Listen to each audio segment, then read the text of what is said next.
yo. Boy, Big Val Opinion, and I'm back with another video. Tonight, make sure y'all hit that like button. Make sure y'all subscribe to the channel if you haven't already. And most importantly, share the live. What's going on, faces? What's going on with Lady T, EJ? What's up? Boy, look here. Oh, boy. Man, I tell you, boy, these people are some trips. These people, these people are some trips. Man, look at my son on here. Get all my stuff, boy. These people are crazy out here. Man, y'all tell my son to go to sleep. Go to sleep, boy. Hey, get over here, these grown people, man. Let me block my son up out here, man. Yeah, boy. Bad boy, what you gonna do? Bad boys, what you gonna do? What you gonna do when they come for you?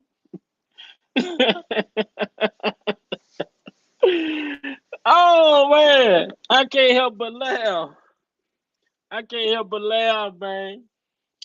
We got workers, we got bus drivers, we got managers, we got people to lie.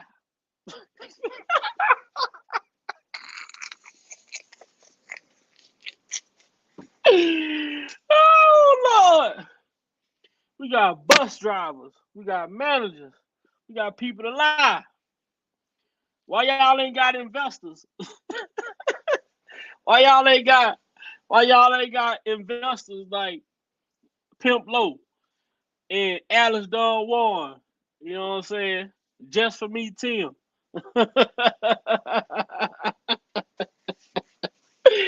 Oh my God. Boy, look here. Look at here. Hold on right quick. Hold on right quick. We kept the information going as soon as surviving R. Kelly was over with. That boy said,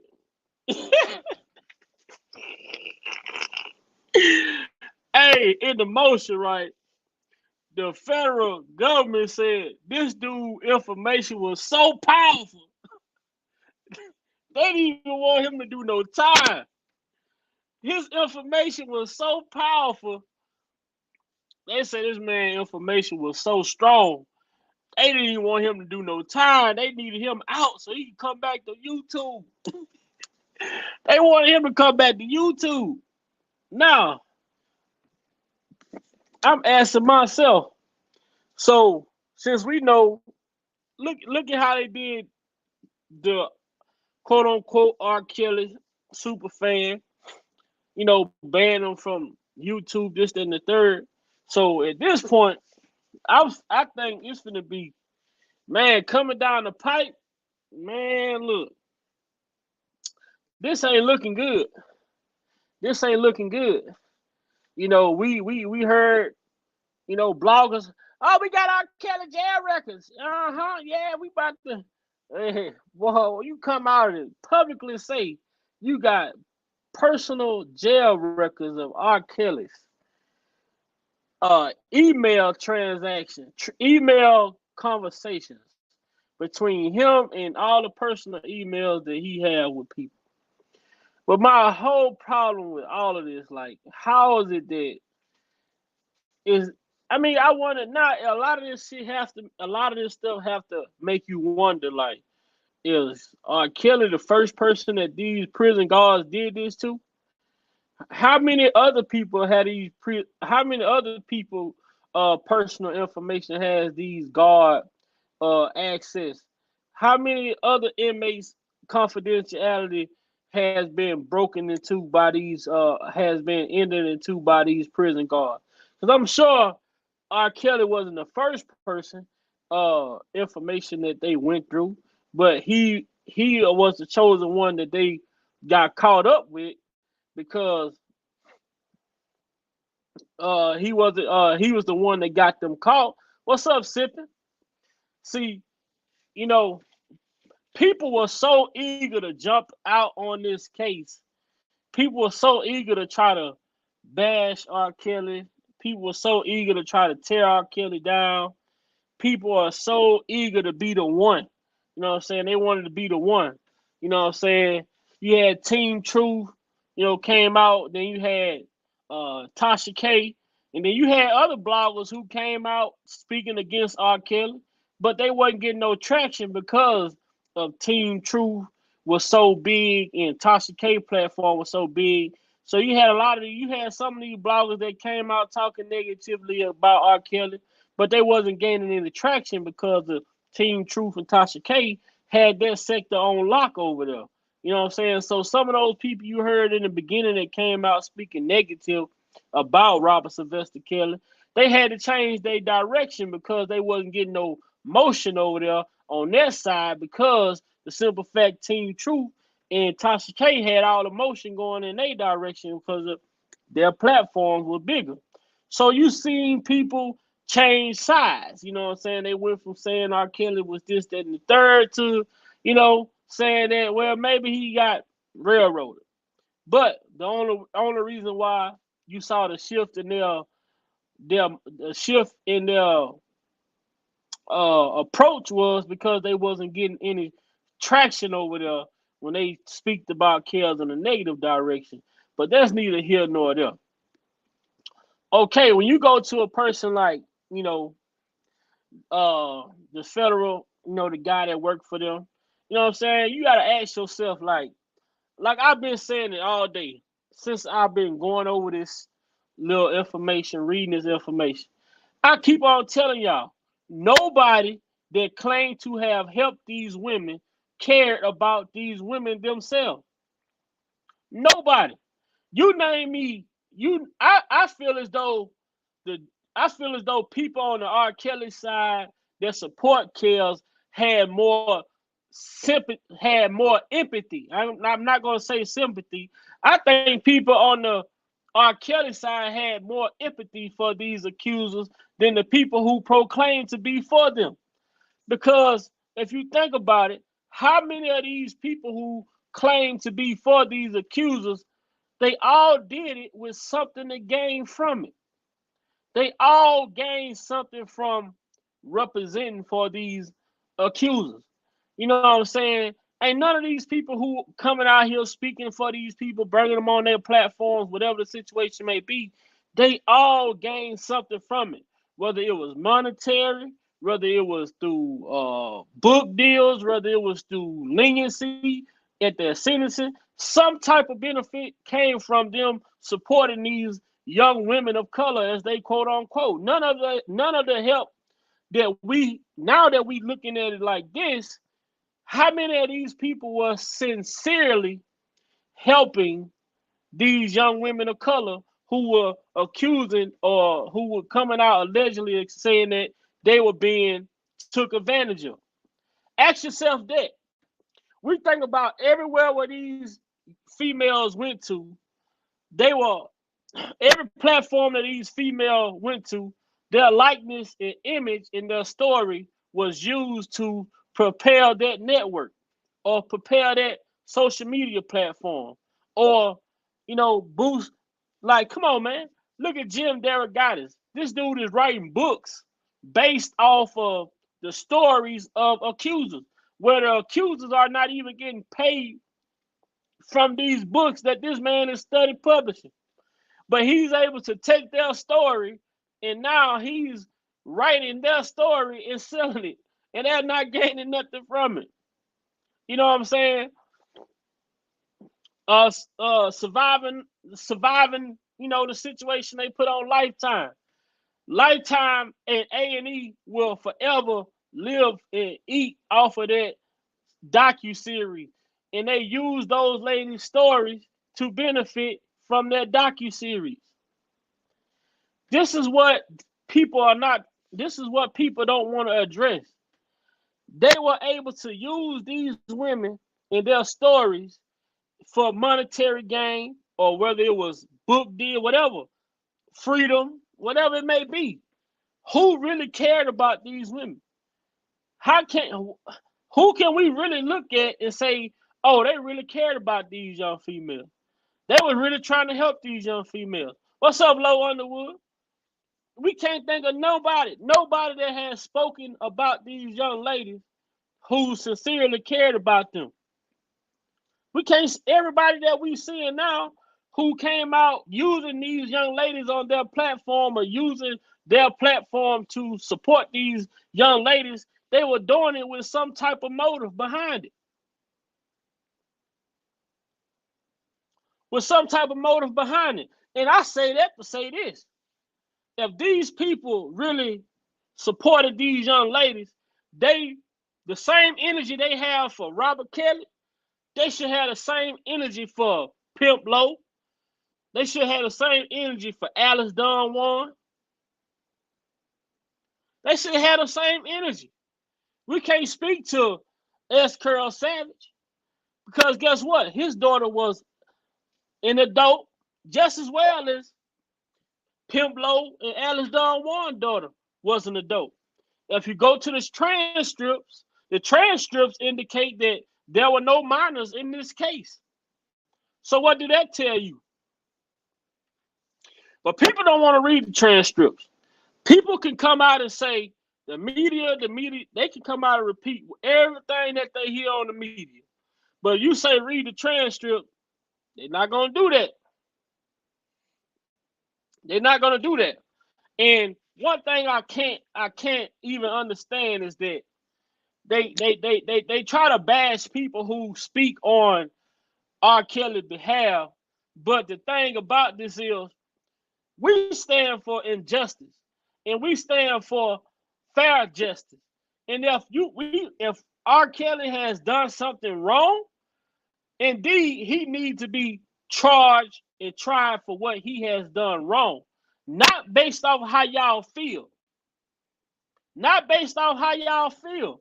See, a lot of people are mixing their feelings and emotions with what these accusers are perpetuating and saying that this man did or didn't do. And that doesn't make it right. That doesn't make it fair.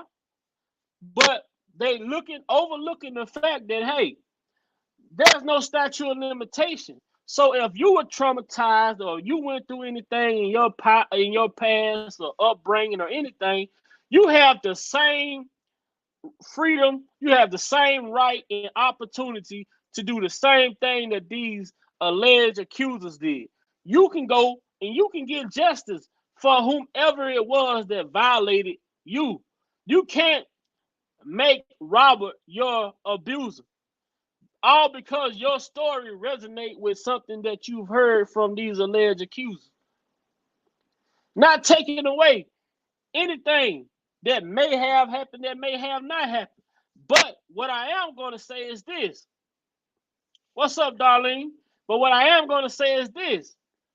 If you listen to some of the things that these people are being saying, the contradictory in their assumptions of what happened, it's like, well, dang, well, this happened here.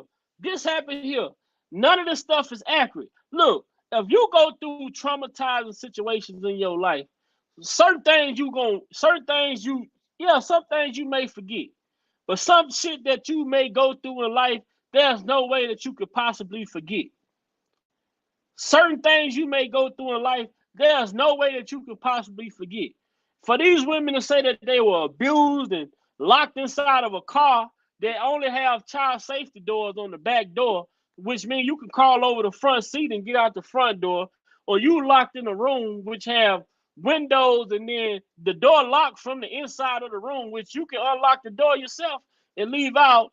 I mean, I'm just saying this because we have yet to see chain. We have yet to see deadbolt locks on the door.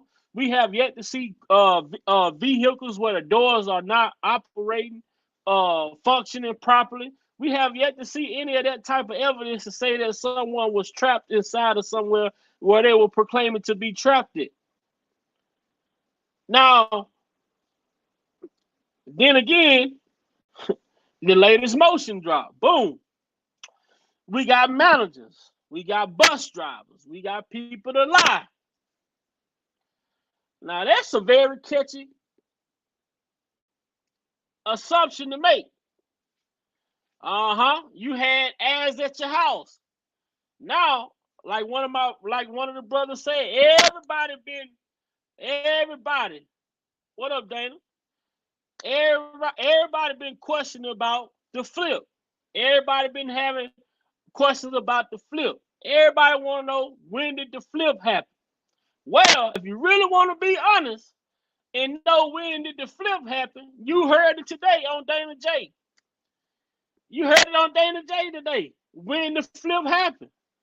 Oh, when one person bought these confidential emails, and then that person bought these confidential emails and brought them to their platform. Therefore,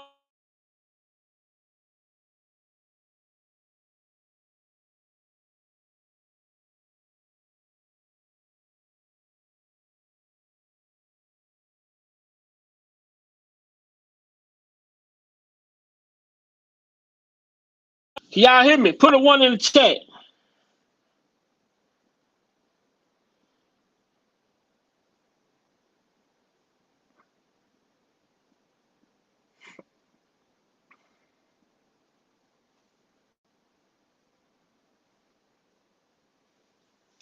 All right. So do y'all think it was the email?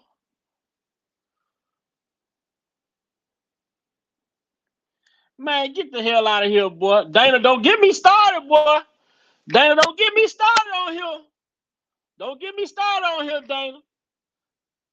Boy, you better not get me started on here, Dana. You my boy now. You my boy.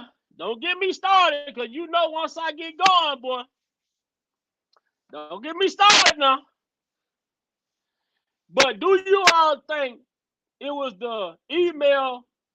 Do y'all think it was the email correspondence that was illegally obtained, what caused the switch in how this female chose to move? That's what the emails is where that energy come from when this female went to this Trump Tower with it on her mind. She went to the Trump Tower with the intentions to fight. She went to the Trump Towers to cause havoc, to cause hell. And what's so funny to me is that in the beginning, everybody was speaking, talking about, oh, he don't really like Joy. Joy not his type. But me personally, this is my personal opinion. Joy was the one who conducted herself like a young lady. Joy was the one who conducted herself more like a young lady, professional. Her posture, the way that she sat, the way that she talked. And one thing about it, she respected Gayle King. Even though Gayle King was being disrespectful, you could tell Joy had some sense of respect, and she was raised right. You know, you could tell she came from a proper upbringing. You know what I'm saying? Because despite Gayle King trying to get out that comfort zone, the way that she sat there and looked at Gayle King, and when she did speak, you know, she said what she said, and she just kept it real professional and nice and clean. You know what I'm saying? Nice and clean. But I guess it was when this female seen that these emails that Kels and Joy was having seemed like him and Joy was finna ride off into the sunset. She tried to cause hell. She wanted Joy locked up too. Oh, if both of y'all locked up, neither one of y'all can have each other. That was the mindset. Oh, he already locked up. I'm finna say that you did this and get you locked up. So both of y'all locked up. I ain't worried about y'all two having each other. But my oh my, these are my opinions. These are not facts. These are just my opinions. These are just my opinions. These are not facts. This is what I think the flip came about. This girl getting, with this blogger receiving these email correspondence. Boom, seeing the email, say, oh, him and Joy got some other stuff going on. Let me send this over to the daddy. You know what I'm saying? Let me let the daddy get this. You know what I'm saying? Because I honestly believe it was something in those emails that they saw, and I believe it took for them to probably screenshot those emails and send it to her. What up, Nene B? I think what happened, this is just my opinion. I think, you know, I think the man screenshotted something that he saw in those emails and sent it to her. And when she saw that, it made her want to talk. That what made her want to go and meet this man. And that's what got her to Las Vegas. You know what I'm saying? Once she seen this, oh, boom, she see that, oh, her and Kel's talking about what? Then he hit her with the, well, if you want to know more, if you want to see more, you know what I'm saying? These are just my assumptions. He saw to a little bit of the conversation. Boom, she read it. She seen, oh, something going on here. I want to know more. So he hit her with the, well, you want to know more, you want to see more of this information, you're going to have to come out to my house. Boom. That's how you get out to the crib. Get out to the crib. Now he's showing her everything. She reading this. She probably sitting over there redder than Rudolph the Red-Nosed Reindeer, because she ready to fight. She's so angry, she want to fight, and you can tell. Soon as she went to the Trump Tower to get her shit, she went with the intentions on fight. She wanted to fight. So soon Joy got there. Joy came in there seeing what's going on. And you know Joy for Kels, man. Joy for Kels. Joy walk in the crib like, what are you doing with these men up in Rob's house? You know he don't like men up in his house. But these people want us to believe that this brother is out here sleeping with other men. Now, this is his girlfriend. This is his girlfriend telling the side chick, hey, why you got these dudes up in Rob's house? You know Robert don't allow men in his house. But they want us to believe that this man is out here sleeping with other guys. Make this shit make sense. That's the part of it don't make sense to me. Look at my brother, sir, getting on it or not. You know, I'm just talking a little bit. What's going on? What's up, Big Bob? What's up, brother? Man, I don't know. I'm up here trying to make it make sense, bro. What you think of it? Do you think I make a little sense? No, you make absolute sense, man. I mean, at the end of the day, when I first saw Joy and Az, I always felt like Joy was the one that was more mild-mannered, presentable, poised, meek, humble. And honestly, I always felt like she was the one in the first place, to be truthfully told. I'm with you on that. She just carried herself as a natural woman who understands what her role is or what her role should be. You know what I mean? And she knows when to speak, know when not to speak. But at the same time, she's supporting who she loves. You know what I mean? And I think at the end of the day, she's gonna stand by him and do whatever she needs to help him get through the process. I agree, man. I agree 100% because, you know, anybody can say they for you. Anybody can go and tell people, but when you show me, you know what I'm saying? Like they say, what they say, St. Louis is the show me state.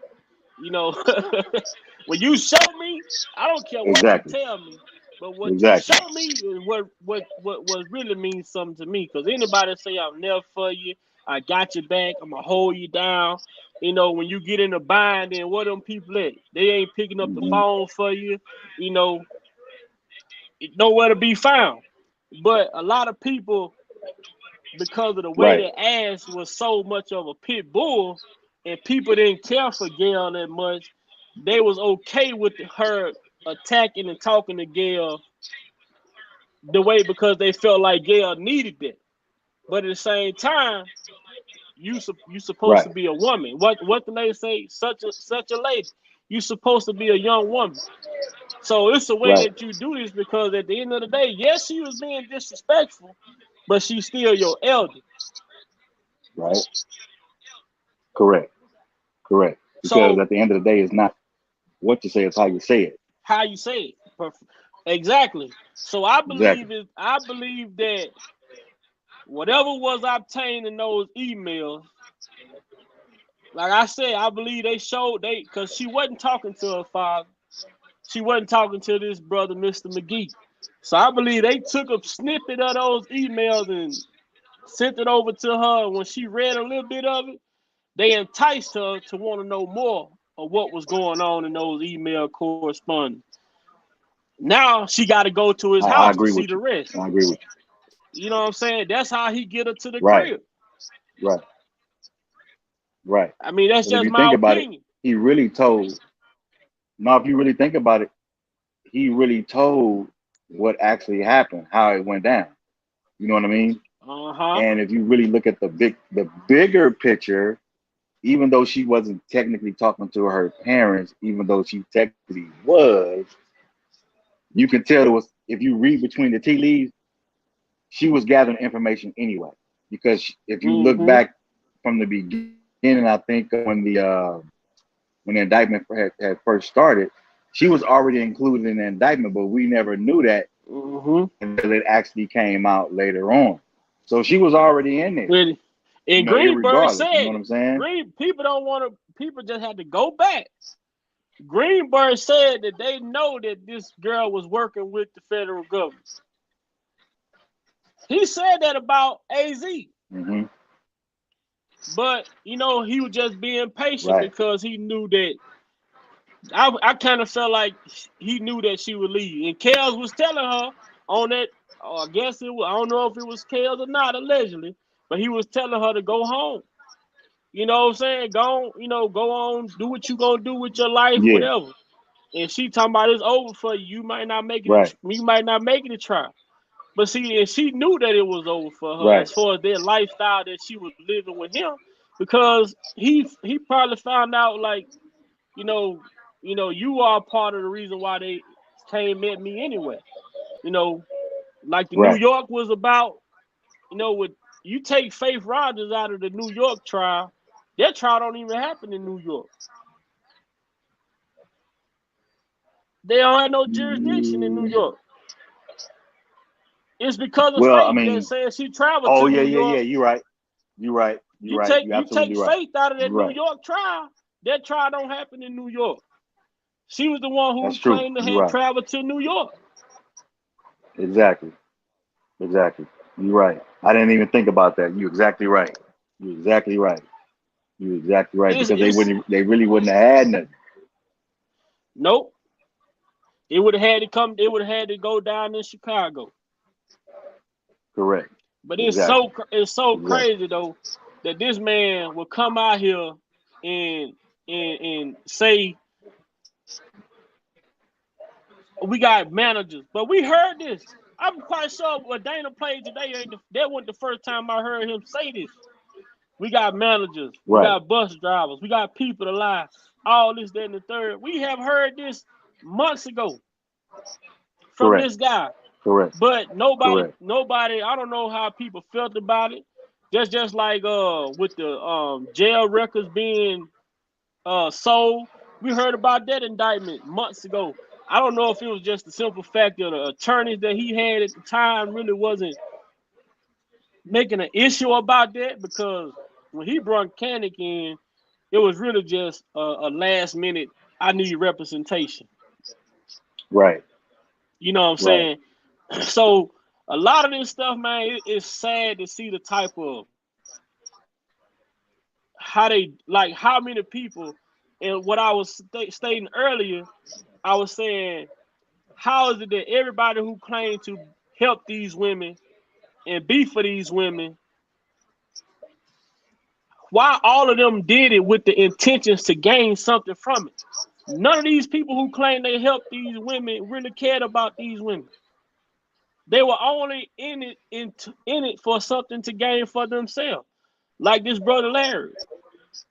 Man, you listen at what the government said about this dude. They made this dude seem like Jesus. But everybody Right. praised the Right. feds and say, oh, if the feds come at you, they already got a case. They already got what they need. Now, if you listen at this and you listen at this motion that just came out, it make the fans sound crazy as fuck. Well, I mean, if you get technical with it, the feds always need an informant to get what they need. They don't ever just come straight up out the Exactly. gate. It's always Exactly. you know what I mean? Like you said, you said this earlier. They so good at what they do, what they need an informant for. If you look back Eh, with the John Gotti's and all these other cats, it's always an informant. Informant. If the movie just came So out not too long evidently, you ago. not that good at what you do. You do. how they got You what's know his what I'm name? saying? Fred So Hampton. They you got gotta Fred if you Hampton gotta on have the this inside source. extra person to go in to get some work for you. Right. Exactly. Exactly. They use Exactly. the inside source to take Exactly. Fred Hampton down. So and so if you look at it, they spend all this money and use taxpayer money to do all of this, and knowing that you have to do a superseding indictment 3 times because you really knew you didn't have nothing, because the judge that was going over the thing before it got to Judge Ann Donnelly, she kept telling him, look, if y'all don't bring me something, I'm cutting this off. They do a second superseding Right. indictment. She says the same thing. Then they do a third. Then boom, here you go. So you didn't have nothing in the first place, because you add RICO Exactly. and the Mann Act to it. Then you have something. But prior to that, you really didn't have a damn thing. And it's so dumb, sir. All they had to do was have police reports with those lawsuits. And you know what? When you brought that up, I said, damn. I said, "Why I own something?" I was sitting there thinking about this shit. I said, you know what? That shit do make sense, because if you had the police reports with that, Kales would have figured out eventually, oh, these motherfuckers out they really robbing me. You know what I'm saying? So forth Oh and so yeah. on. You know what I'm saying? He would have found out. So He what would you because do? they would have showed up to Olympia Fields. Hey, Mr. Robert Kelly, we out here to investigate a situation that came across to us that a young lady said she was abused or whatever. Boom, here we go. Now they can't talk to Daryl McDavid. Now they gotta talk to him. You know what I'm Exactly. saying? They accusing him. Exactly. So they kept the police, they kept the ambulance reports out of the deal, and they went straight through to the lawyer. They never once Right. wanted him to understand what was going on, because as we understand, when these allegations came to him, he fought them. This female Right. say she had a kid. He went to court, did a DNA test, everything. Come Exactly. back, the kid not Exactly. here.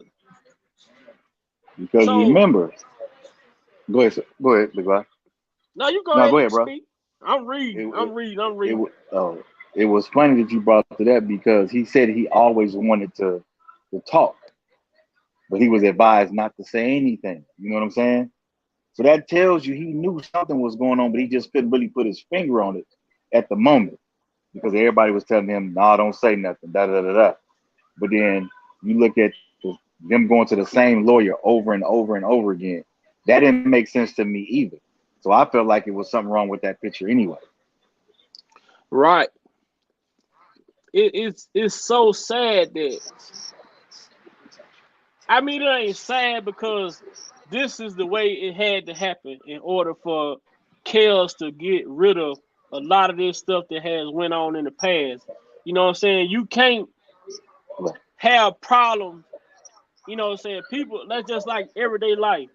And we have a problem today and we just push it off until tomorrow. Guess what? If we didn't fix the problem we had yesterday, guess what? It's gonna be there tomorrow. So a lot of the And it's gonna things get that Kel went through in his career, he never had an opportunity to fix those things because he wasn't aware of them. So those problems just lingered along until it came to this point. Boom! Now it's at the right, head. We got to deal with it. But the right, beneficial part of it is the fact that he wasn't aware of what was going on. right, That's what he have in his favor. So when they go back to do a lot of the records and go back through a lot of the reports and things of that nature, they're going to start to see like, hold on, this is a consistent pattern where this man wasn't even involved in these payouts. You know what I'm saying? When they got his manager who has credit cards, when we hear everybody that was around him say the man dealt in cash. Now, sir, Facts. you are understanding guy. I'm an understanding guy. If I'm trying to cover up a crime, there's no way in fucking hell I will be paying with a check or a credit card. You can trace Facts. it. You can't trace Facts. cash. That makes more sense than a debit, a check. I'm not paying. If I'm paying somebody off, I'm paying you off in cash. Therefore, it's your word against my word, and in court, that doesn't stand up. Right. Now, unless you take that money and go put it in a checking account, then that's where you might have an issue. But if you just spending it and don't put it in the Yeah. bank, you good. You know what I mean? But how many of to them your gonna go put 10,000 plus in the bank? You put over 10,000. I'm not sure if it's 10 or 5. If you go to a bank 10 to deposit over 10,000, guess what where did this money come from? come from? Exactly. So most people not gonna even go Exactly. to a bank to put it in there. Right. Right. So You're absolutely a right. lot of this stuff, man, it's for me. The more I think about it, and the more I try to make sense of it, I say, now, why would you pay off a allegation with a loss or settlement when that can be traced back to you? If you smart, if I'm gonna pay somebody off, I'm gonna pay you off in cash. And guess what? If you try to come after me in the future, it's your word against my word. I don't even know this person. Right. You know what I'm saying? That's simple as Right. that. I don't know this person. Never saw him a day in my life. Right. Absolutely. Absolutely. I agree with you 100%.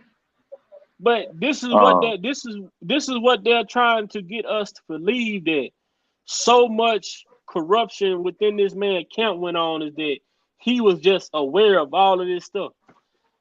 I just can't make you, sense of it.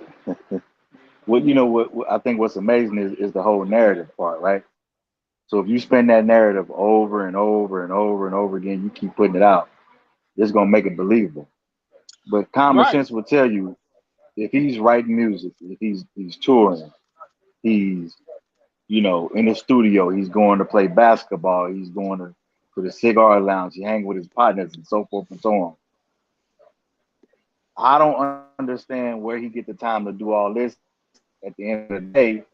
And you're gonna have more than 6 victims over a 30-year period. Number one. And we talking about Number R. two, Kelly.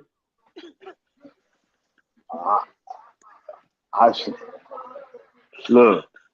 I don't know how much energy you got to have that many women, but goddamn, Man, I mean, Harvey Weinstein shit. had 80 You know what I accusers. mean? Yeah, man. It's Harvey right. Weinstein had 80 accusers, man. R. Kelly only And got ain't no 6. and ain't no telling how many Epstein had. You know what I'm saying? You know what I This mean? this So it's like, this is like my boy Black CEO say, man. No deal. I can't make sense of this. And I'm not taking away from anyone who may have been a victim, but my logic is I try to make sense of this. You talking about a man like Robert Kelly, man. This man only got 3 children by the same woman. That they say this right, man was a sex machine. This man got one right, child, one child mother, and 3 children by the same woman. To say right. this man was sexing as much as he was, He would it have had just more don't than make 3. sense. It don't make sense. No outside kids, none of you ain't heard no kids come forward, no women come forward saying that, they got kids for them, and none of that. Man, this is what we see. But they want us to believe that this man was just a Right, sex machine. right. Like that's all on his mind or whatever the case may be. Like, come on, man. I mean, let's break it down to this. If you go back and look at his interviews, he talk about, how he got with music and singing from his mother. Mm-hmm. So at the end of the day, when he was out here sleeping on the beach in Venice Beach, he was trying to get a deal, trying to get a music deal, and all this other kind of stuff. You know, singing on the, well, On the I L. forget the train station on the L or The whatever. L. So Yeah. you mean to tell me as soon as he hit it big, he gonna start? Come on, man. When I'm gonna use a term, I'm gonna say pedophile, as they say, you can't turn that switch off and on. That switch No. stays on. You understand what I'm saying? No. And So yeah, man. but even in the beginning of his success, it was grown ass women that were throwing a Demetrius' sister was fucking way older than Rob when he started. Yeah, After he won that talent show, he got into the studio and started to record. Demetrius' sister, Carlita Hodges, was way older than him, dealing with him. yeah, It was way yeah. older women that were dealing with him when he first got out into his career. But all of a sudden, Exactly. everything reverted back to younger women when Aaliyah came around. Now all of a Right. sudden, all of those older women were no longer even in the picture anymore. Now they focus on younger women because of he had this young talent around him that he was working with. So now they swung the narrative. Oh, he only deal with young women. But why y'all wasn't talking about these older women that was dealing with him when he was 18, 19 years old, and they were way older than Right. him? They're not going to Right. speak on none of that. They're not going to speak on none of that because with this man, who he is, I never seen so many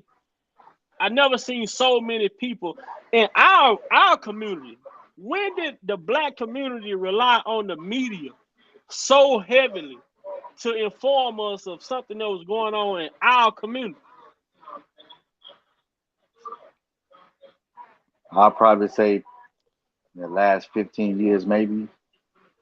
You know what I But mean? but we Because argued that when Michael Brown got killed with his hands up, and we heard the media say he was charging at the police. We argued right, that when Trayvon Martin was just walking home from the store and was attacked by a neighborhood watch, and they said that Trayvon Martin was wrong. We argued that same point when they said Breonna Taylor was a drug dealer. We right, argued that same. This is the same media who's telling us what we're watching in live time that Alton Sterling was resistant. right. You know, this is the same media. Now all of a sudden they lied on all of these black people, but they told the truth about R. Kelly. Well, it goes back to your point, like you said, because in everybody's mind, they're thinking about 2008, 2006, 2004, 2005, Aaliyah and stuff like that, right? Mm-hmm. So common sense tell me this. Okay, they say Aaliyah may have been pregnant. How do you really know that? You going off they say. Oh, They say. he married Aaliyah, but from what I looked at, going back and looking at the magazine that the so-called marriage certificate was in, don't look real to me. You know what I mean? It looks fake Right. to me. So you plant that seed. So you fast forward 2022. Oh well, we know he did it. We knew he did it. How you know he did it? Are you looking at the facts, or are you going by what the media told you? Majority of Right. the people are going by what the media told them, and then they're basing it off emotions at the end of the day. Mm-hmm. Because if I'm a betting man, and I don't even gamble, but if I'm reading some or somebody presenting something to me that's on paper and they're saying she said this in court, redirect, cross, inconsistency, redirect, cross. And I'm saying what's what, but then the media saying this. If it's not matching up, then somebody lying to me. Right. The media is hell. And another thing, how could the mama said that she had they say that the mama got the marriage annulled in Detroit. Well, I've never been married, but I know people who have. And the only way you can get annulment, you have to get the annulment in the same state that the marriage took place. So you Thank can't you. get married in Chicago and go to Detroit and get an annulment. It don't work like that. E- You're going to have to annul Exactly. that marriage in the same state that the marriage took place. Period. Exactly. And if this Exactly. female was pregnant and had an abortion, there's records of it. Thank you. You just can't get rid of that type of record. You can't get rid of those type of records. I don't give a damn who you is. That just Exactly. don't go away. So Exactly. all of that proof is being hearsay. And then they playing Exactly. on the emotions of the people. Well, they take the media and let the media run these stories. But we heard after the sentencing, that woman said something very, very critical. I keep on telling people, when that woman was talking to those news reporters and say, those R. Kelly supporters are attacking people on YouTube, and I'm a victim myself. That's the fucking problem. Y'all women are victims, and y'all are pushing y'all abuser on y'all abuse on R. Kelly as if he did it, when y'all have the same fucking opportunity that these women have to go after your uncle, your cousin, your daddy, your stepdaddy, your granddaddy, whoever fucking touched you. Right. If you know who it was, you have the same voice that these females had to use to go and say, well, at this age, such and such happened to me. Instead of coming into this man R. Kelly's life, coming into R. Kelly case, involving yourself with his case, saying that you are it happened to you. You're a part of these groups. You are a part of these groups that are against R. Kelly. Why aren't you going to the head of your group saying, hey, I was abused at 14, 15 years old by this person. I want to seek justice for, my abuser. Why don't you try that? But no, people don't want to do that. They just want to look at R. Kelly, all they hurt, all they pain, all that shit. They just want to put it on R. Kelly as if he the reason why it happened to them. Right. That shit ain't fair. Right. We all got the same 24 hours in a day to make choices that we choose are going to help us, that's going to set us back, that's going to keep us level, whatever. We are responsible for the choices that we make. If I go outside and fuck off my life today, I can't say, well, sir, you the reason why I fucked my life off today. Right. That's not on you. Right. I'm a grown ass man. Only people we are responsible for as adults are the offspring that we bring into this world.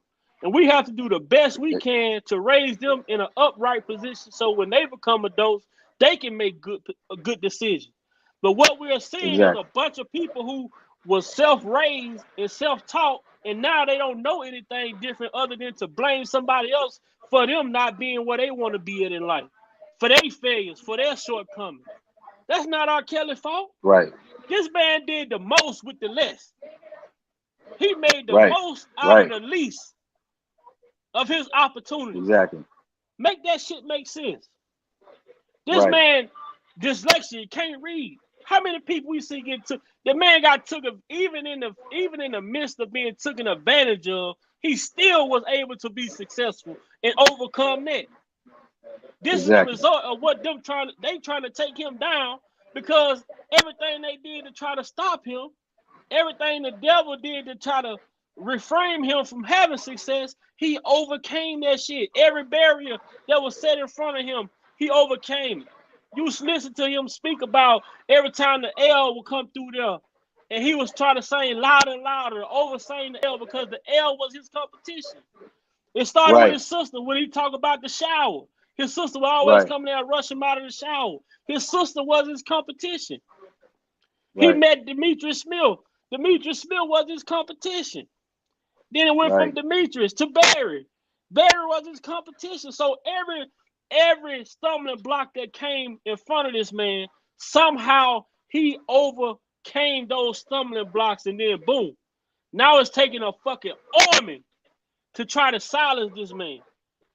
Everybody that he ever catapulted, every obstacle that he ever overcame in life has came together to try to bring him down once and for all.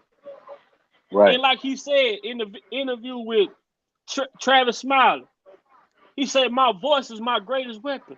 Why should I stop singing? He said, my voice, just like a soldier go to a war with his sword, he said, my voice is my sword. That man understand what he's going through. He has to go through this phase in his life, because now when he come out of this cycle of what he's going through, he's gonna be put in a place to where he can never be touched this way again. Because yeah, he Facts. passed those, he overcame those obstacles, but in the rear view, those people were still standing back there saying, "We gonna you gonna see us again." He didn't bury them. He overcame Right. them, but he didn't bury them. Right. You already know they say you can stab a person, but if you don't kill out, if you don't cut the life off in it, then guess what? It's coming back. It's gonna come back. And this is what we're seeing. He overcame these obstacles, but he didn't take the life out of them. Right. That's why you see people like how the hell is Demetrius Smith involved in a case in 2022 when he hadn't worked for this man since the 90s? Right. Right. He didn't take the life out of the situation. So Right. from now on, God is gonna finally squeeze the life out of all these motherfuckers. That's true. They will never That's be true. able to bother him. Not that group of people. They will never be able to bother him again after this. That's gonna be it for them. Yeah, because if you look at it, R. Kelly is quiet, he's humble, you know, and it's like for me to sit back and look at people, not to say anything positive about him, that tells me there is some positive things about him. If you're gonna speak that negative of him and try to make him look Right. like a monster, you know what I'm saying? Facts. So that just goes to show you how people don't really think about stuff. Because if the man is saying, "Hey, just chill, it's gonna be all right," he's Mm-hmm. telling you, you know what? I know who my God is. He got me. Mm-hmm. I'm gonna get through this. And like I said before, Bonjean came at the right time, the right place, because God put her in that position to help him Mm-hmm. understand that, hey, what? You got a clean house now. So let's pull it Right. together. Let's do this. Let's clean house and let's go forward. Because if she And didn't that's why I believe tell people, man.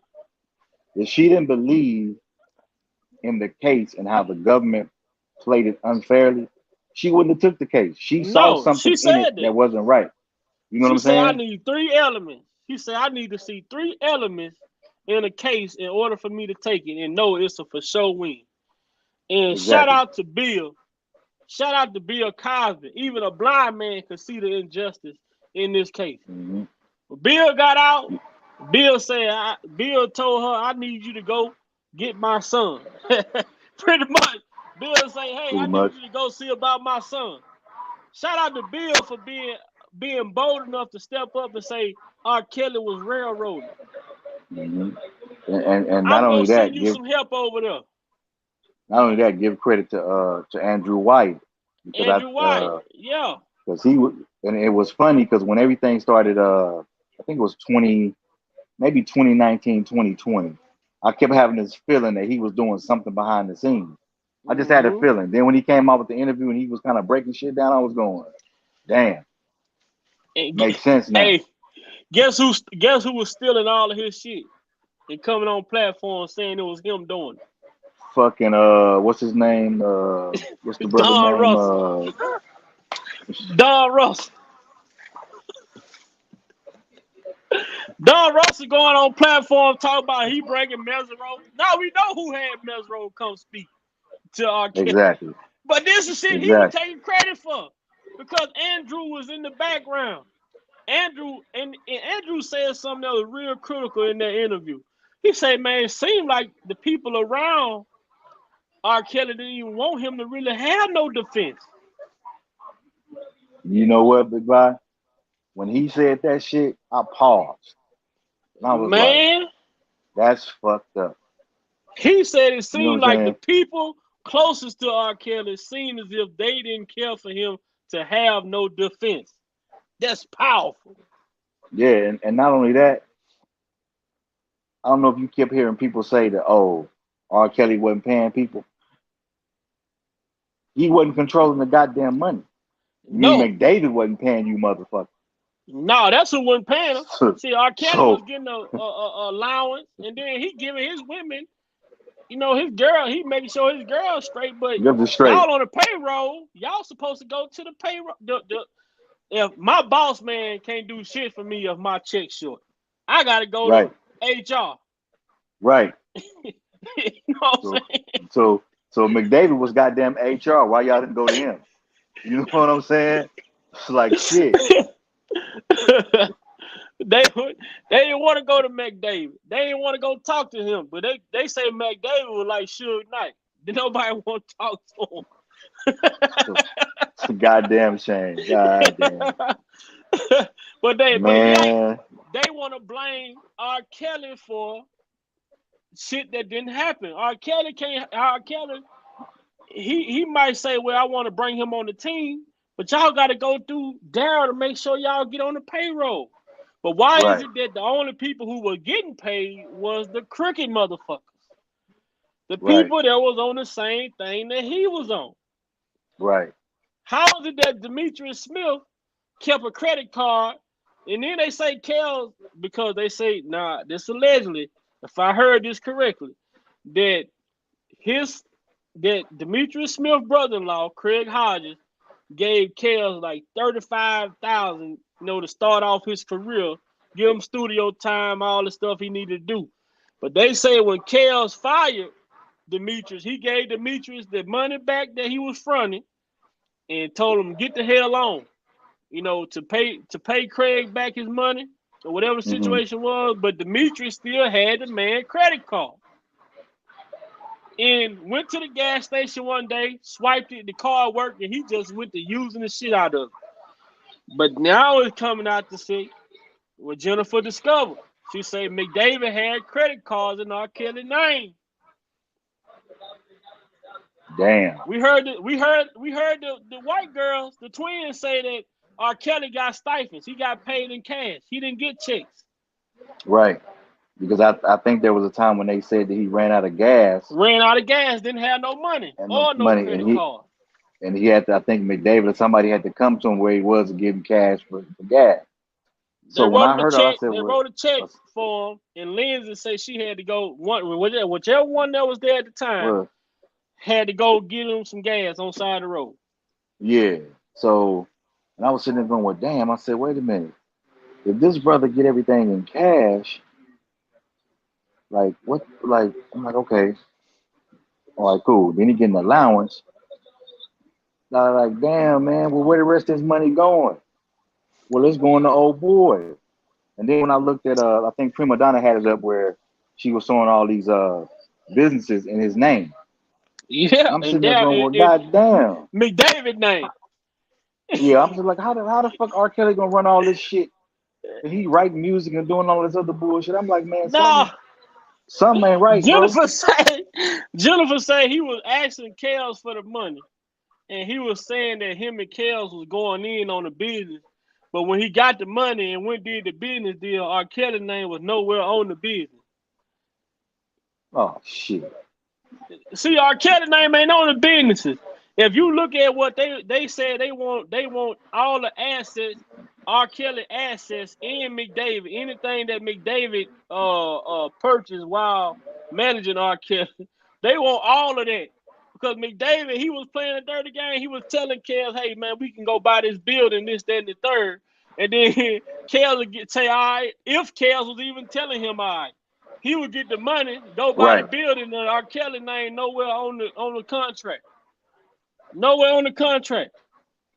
This shit is so crazy. We look back at Barry Hankerson was sued by everybody he ever managed for stealing their money. The same shit. He taught McDavid how to run this shit. And they got so greedy. McDavid, Dimitri was stealing. Then Dimitri was stealing. Then R. Kelly hooked up with Barry. Barry saw that Dimitri was stealing. Barry got Dimitri out the way. Then Daryl came in. Daryl saw that Barry was stealing. Then Daryl got Barry out the way. So all these motherfuckers just kept coming in and stealing. And then they ran that lawsuit scheme. They ran the lawsuit scheme so much to Bubba hooked up with Geronda and got Geronda to go do this. Right. Which is, man, and if I'm yeah, man, this shit is wild. This shit is wild. But like I say, man, Bajin just getting started. You know what I mean? Oh yeah, That little she just getting started, but that was a powerful one she did because this brother came out and said, we got bus drivers, we got managers, we got people to lie. I had her at my house. Everybody he worked for, everybody they talk about, they all ready to testify and say that he did this, that, and the other. He gonna wish he had never said that. Now all that cooperation that he gave, now that when they hear this shit, now they finna take the deal off the table. This man finna have to go back and lay down. Because I mean, a smart man, if you just getting out of jail, you would chill out. Really, you would chill out. You wouldn't. You really shouldn't have came back on YouTube even discussing R. Kelly or anything. You should have just chilled. Gone, but just gone. Gone about your business. But unfortunately, what you said last year then came back to haunt you now. So whatever happens, it is what it is at the end of the day. What I tell them, sir, YouTube is your resume. Everything you say and do. Especially if you committing a crime. Everything you say and do on these YouTube streets can be used against you. Everything. Right. You can't come on here. Man, this case is too. Man, did you hear how the government spoke of this brother? They spoke of this brother. I'm gonna have to check that out. I didn't hear about you that. You had to go back. I know Dana touched on it. Hollywood touched on it. Her video was like 12 minutes long. Man, they pretty much gave this dude a fucking they say they hadn't heard of fucking test. They hadn't heard a testimony that powerful in 20 years. I guess he got the goddamn key to the city then. He got the key to the city. That a bitch. He made that job so easy. They took vacation. They say they didn't even want this brother to do no time. They say they need him back on YouTube because he's advocating for these women, this, that, and the third. Man, they talking about this man like they talking about this man like Jesus Christ birthed him out the pussy himself. Man. They talk as if this brother wasn't even no criminal, man. They talk like this brother wasn't even no criminal. Wow. Man, they talk so highly of this dude, man. I mean, the government made it seem like this motherfucker had never committed a crime in his life. You know what I'm saying? They made it seem like this motherfucker a newborn baby, man. They Christian this man. They Christian this man. Man, sir, bro. When you go and read it, man, they commended this brother for his bravery. I'm gonna have to go look at that shit. That's some wild shit right there, man. Man, they talk so high. Man, I never heard them talk about an informant like this. Man, he might be getting a fucking award, man. Because, bro, they asked the judge, man, we need him back on the YouTube. They said that. They say they need him back on YouTube, advocating for women and this, that, and the third. Bro, I was like, what the fuck? So yeah, if that's the case, then you know something going on. You know what I mean? That's fucking crazy. That's fucking It's crazy. He got sentenced in last year in May. Then he get out right before the sentence. He get out right before the sentencing, and also right before the next trial. Such a coincidence. Makes you want to make you go, Look at the timing of the thing. And then they talk about his cooperation. Jennifer talks about his cooperation with the government. He snitched on 3 people, man. 2 people that was involved in his own case, and then R. Kelly was a separate case. I mean, this motherfucker told on everybody. So basically, you know what? He is a C. He is a C. What they call it, a CL, a confidential. They got a reliable informant. They got a reliable confidential informant. They got a confidential informant. He's a reliable confidential informant. That means everything he say is gone. Exactly. And you can't even melt that. You can't even melt that shit. That's a solid brick. He is a reliable. You know what I'm saying? You ain't making no jewelry out of that brick. You know what I'm saying? That nigga solid as they come. People need to understand that now. People need to understand there are two different types of informants. You have a confidential informant and you have a reliable confidential informant. That means everything this motherfucker say stick. It's good as gold, baby. I'm telling y'all, boy. It's shit like Fort Knox then. He's stacking it up. Sir, I promise you, if you go, well, I know Dana talked about it today. Even if you go check out Hollywood, some other platform that's reading it. When you read it tonight, tomorrow when you see me probably on whatever platform, you gonna say, Big Vi, you wouldn't lying. They talked about this motherfucker like Denzel when he won an Oscar. I mean, they spoke highly of this man. That's crazy. That's fucking crazy. Alicia say they haven't advocated for any women. They only women they speak on are the women in Kel's case, all the sex trafficking, murdering, and women and children, but they not helping them. Hell no, I bet I just spoke. Exactly. Now how long they've been around way longer than me. I guarantee you I just spoke about more missing children and women and then they spoke about since I've been on here. Absolutely. I know that for a fact. I just don't talk about these accusers. I talk about any type of news that come across my lap, or somebody reach out to me and say, "Hey, this is going on." I'll talk about it, even though I know this is a chaos sector over here. But I try to talk about shit that is related and pertaining to what we're talking about, like. Even like with the Tupac situation, people, how do you defend a woman who goes inside of a club and in front of everybody in the club, this woman gets down on her knees and get this man oral sex in front of everybody? 2 days later, she gonna file a police report and say that he took advantage of her. Make it make sense. How do you defend that? Right. How do you defend a female like this? Like, come on, man. I don't care who it is. If you go in the club and do some shit like that, how you gonna convince me that a guy took advantage of you? But I keep on telling brothers, we have to break that man code and saying we ain't gonna go and speak on if a woman violate us because of our masculinity. We have to do the same thing to these women as they would do to us. If a woman just come up to me and grab me by my shit, I'm pressing charges on them. Right. Well, if you think about the case, I think was in Kansas City about the young man. He went to the club, right? Yeah. And I guess the girl, she had an ID. She's supposed to be, I think, 19 or a freshman at the university. They in the club dancing. She all on him and whatever.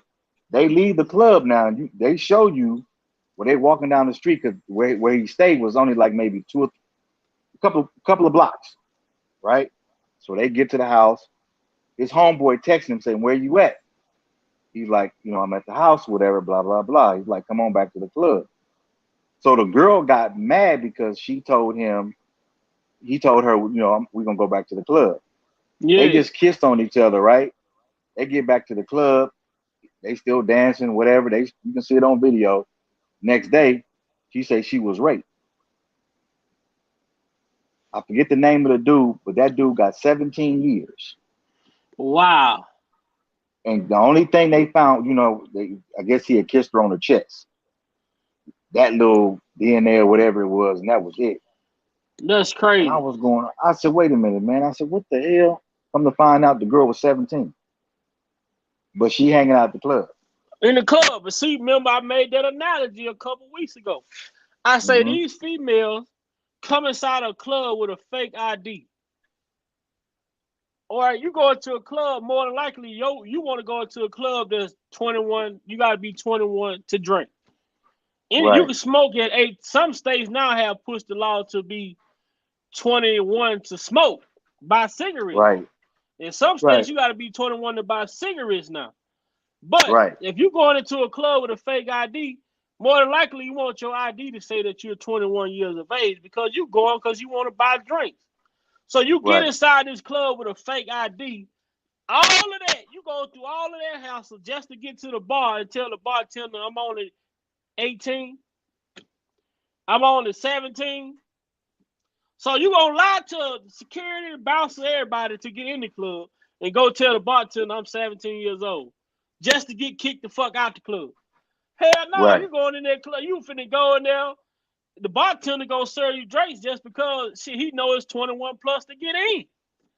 Right. He just gonna assume that you of age. Now, Right. I tell people now this whole shit goes back to, I don't know if a lot of people watch this shit. The For Life show that 50 Cent put on ABC. Mm-hmm. The same shit happened on that. The reason why that man got life is because a child was in his club that was underage and wasn't supposed to be in there, and she was served drugs. She got drugged and she got sick, and her dad demanded somebody get charged for his daughter taking drugs. He didn't come in there and say, well, my daughter, your daughter had a fake ID to even get in the club. She wasn't supposed to be in there. But her best friend, they try to keep her from testifying. Then guess what? He got the best friend to testify. The dude had to work his case, but it's the same shit that happened that this man gave back a life sentence for. They came in there, his best friend set him up. They found the drugs and shit in the club. This man was an everyday working man, whatever, had a little money. But that little show showed me a lot as far as how these prosecutors and district attorneys play games with people's lives. They play with that man's life on that show. I advise people, if you didn't watch For Life season 1, go back and watch it. And look at how you see how they base it around the campaign and everything that was going on, how that girl that took the drugs, who was underage in the club, her dad funded the dad funded the district attorney campaign to get his seat back. And what the district attorney did, they used the guy that owned the club as a campaign tool, right, to make an example out of him. And they used him to make an example, and then that's what happened. It's the same shit, bro. Same shit. That was on a show. But this shit happened in real life, what you were just talking about. Right. This crazy as fuck, man. I keep on telling people, man, we better wake up. I stay away from them clubs. I deal with old. I just stay away from that shit. I don't want no parts of it because I look at the symbolism. I watch shit and I take heed to the signs. You know, this man was living a normal life. This girl wasn't even supposed to be in the club. His best friend gave her some drugs. And then when the girl got unconscious, the best friend dropped her ass off in the middle at the hospital and just left for them. Didn't tell his homeboy nothing. And guess who took the fall for it? The owner of the club, which his best friend was the one who gave her the drug. The best friend, guess what? We was talking about the same shit with Kels. The best friend could have came and testified and say, I gave her the drugs, I dropped her off. But what he did, he let his own best friend get sentenced to life in prison, all because he didn't want to confess to him giving the girl drugs. But see, that just goes to show you how shallow people are, and how, excuse my language, how fucked up people can be. Oh yeah. At the end of the day, like my mother used to tell us, if you're gonna get in trouble by yourself. By yourself. Don't bring nobody with you. Do you, and be prepared. If you get caught, be prepared to do the time. I'm not coming to bail you. I'm not coming to bail you out. You know what I'm saying? Hey, my dad tell me a story. He say two homies running from the police. They run through a cemetery. One of them hide behind a tree, and the other one hide behind a plot. They say the police coming there. He catch the one hide behind a tree. They put him in handcuffs walking out, and say he gonna holler at, hey man, come on out, man, they got us.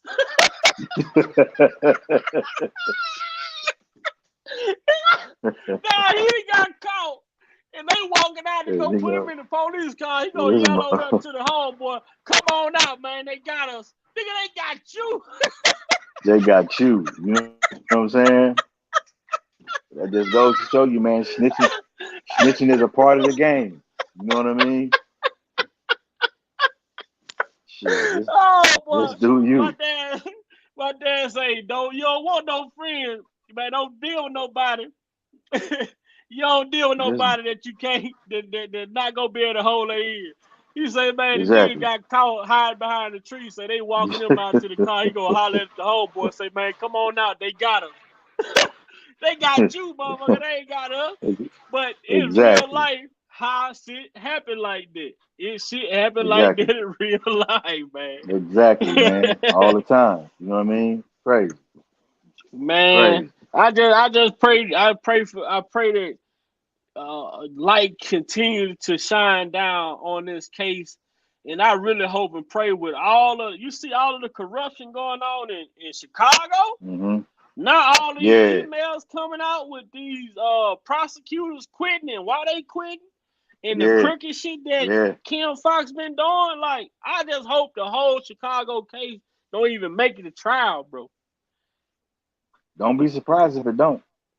I won't be surprised because it's too much. It's too many dominoes falling, man. You know what I mean? And it's almost like a critical time in history that all the shit that's being played out in terms of politics and organization that's supposed to be for the people is crumbling. You know what I'm saying?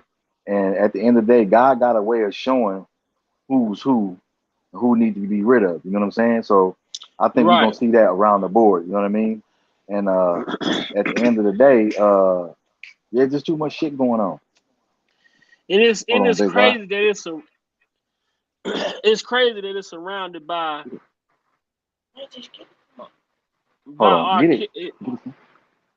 It's crazy that it's that's good. It's crazy that all of this corruption is surrounded by this brother R. Kelly.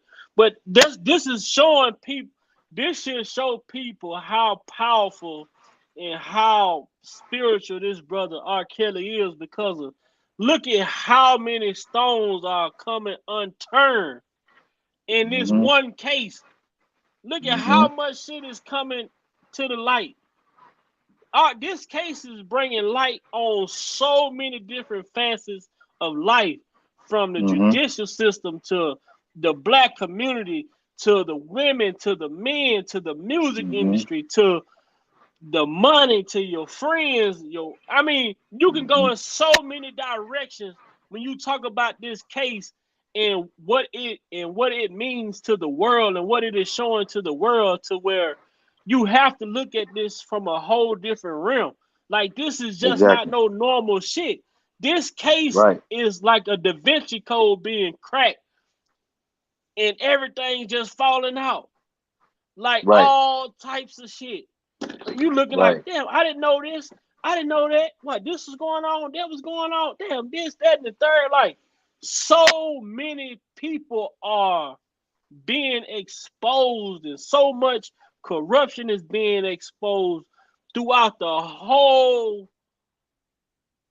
like, New York, Chicago, Florida, all these different places that this man has been in. And they are showing it over and over, like, how much dirt is being uncovered by just this one case. Like, look at this shit. The government using people that's committing crimes, to giving them less time. Shit that we've heard about. Shit that we may have heard about in the past. Now we are seeing it in full time in 2022. Like, damn, this is the same shit that got Malcolm killed, Martin killed, Fred Hampton killed. This is the same shit that took out Sam Cooke, Michael Jackson, Prince. Like, all of this shit is the same. You just have to put it in its context, and you will look back and you can find something that happened with all of these people, I just named, and you can relate it to what's going on with Kels right now to this day. Well, yeah, I All of mean, those even people. like you said, even with Michael Jackson. Well, the feds followed him for like 10 or 13 years, and they was like, nah, we ain't got nothing. But you see, So, I keep on telling people with Michael Jackson, go back and look up Ron Newton. Vlad interview. Ron Newton said that they offered him $200,000. They was finna cut him a check for $200,000 just for a picture of his son in Michael Jackson bed with a diaper on and Michael Jackson glove. He said, "Ain't no way I can do that." He said, "I went back and told Joe Jackson what they were trying to do." They offered this man $200,000 for a picture. And the thing about his Vlad interview that I liked it, most people come out and they make statements about certain shit with no proof. This brother had all of the proof. Everything that he said, he had the pictures to prove it. This is what they try to buy. This is the picture they wanted to use. This is my kids at Michael Jackson house. This is my kids at Michael Jackson bed. He had all of this shit. Now, if he was one of these motherfuckers in the R. Kelly case, they would have took that $200,000. Exactly. But his loyalty to Joe Jackson and what Joe Jackson had did for him and his family. Exactly. See, when you do a good deed like that, that only shows you credibility, but that shows you respect for the person and who you are. You know what I'm saying? Exactly. He's like, I'm not folding over no money.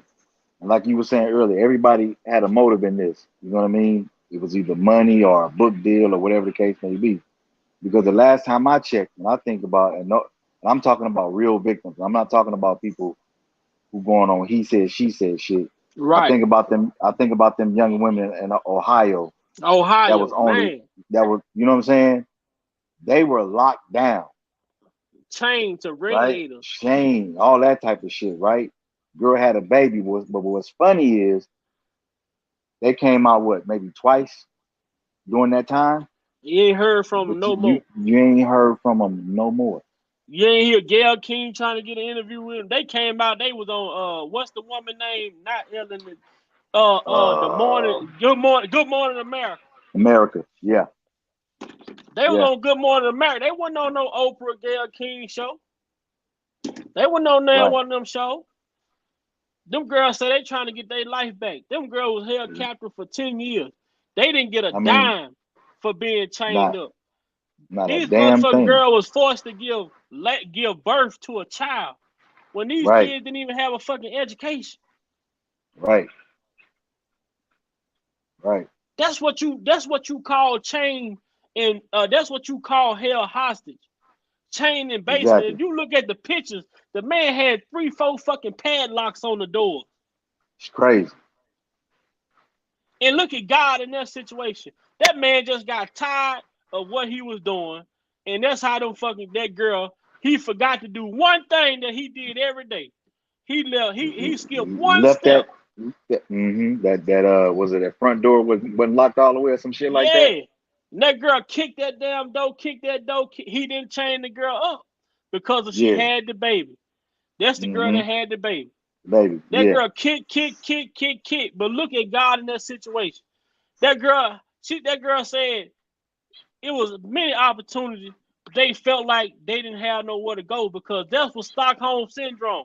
This man would turn the TV on and let these girls watch their family look for them while he out there with their family looking for them. Yeah, some fucked up shit. Now that's some fucked up shit. Some sick shit on top of that. Stockholm Syndrome. Exactly. Making them feel guilty and shit. Now come on, man. Then one of the little girls was his child best friend. Yeah. How she ended up in the truck with him? Yeah, at least say 2 of the women had children. Yeah, one of them that got pregnant, he made the girl have an abortion. They say he hit the girl in the stomach with a fucking motorcycle helmet and made her having a miscarriage. Yeah. Then he made the other girl give birth to a baby with gave birth to a baby with no nutrition, no nothing. No nothing.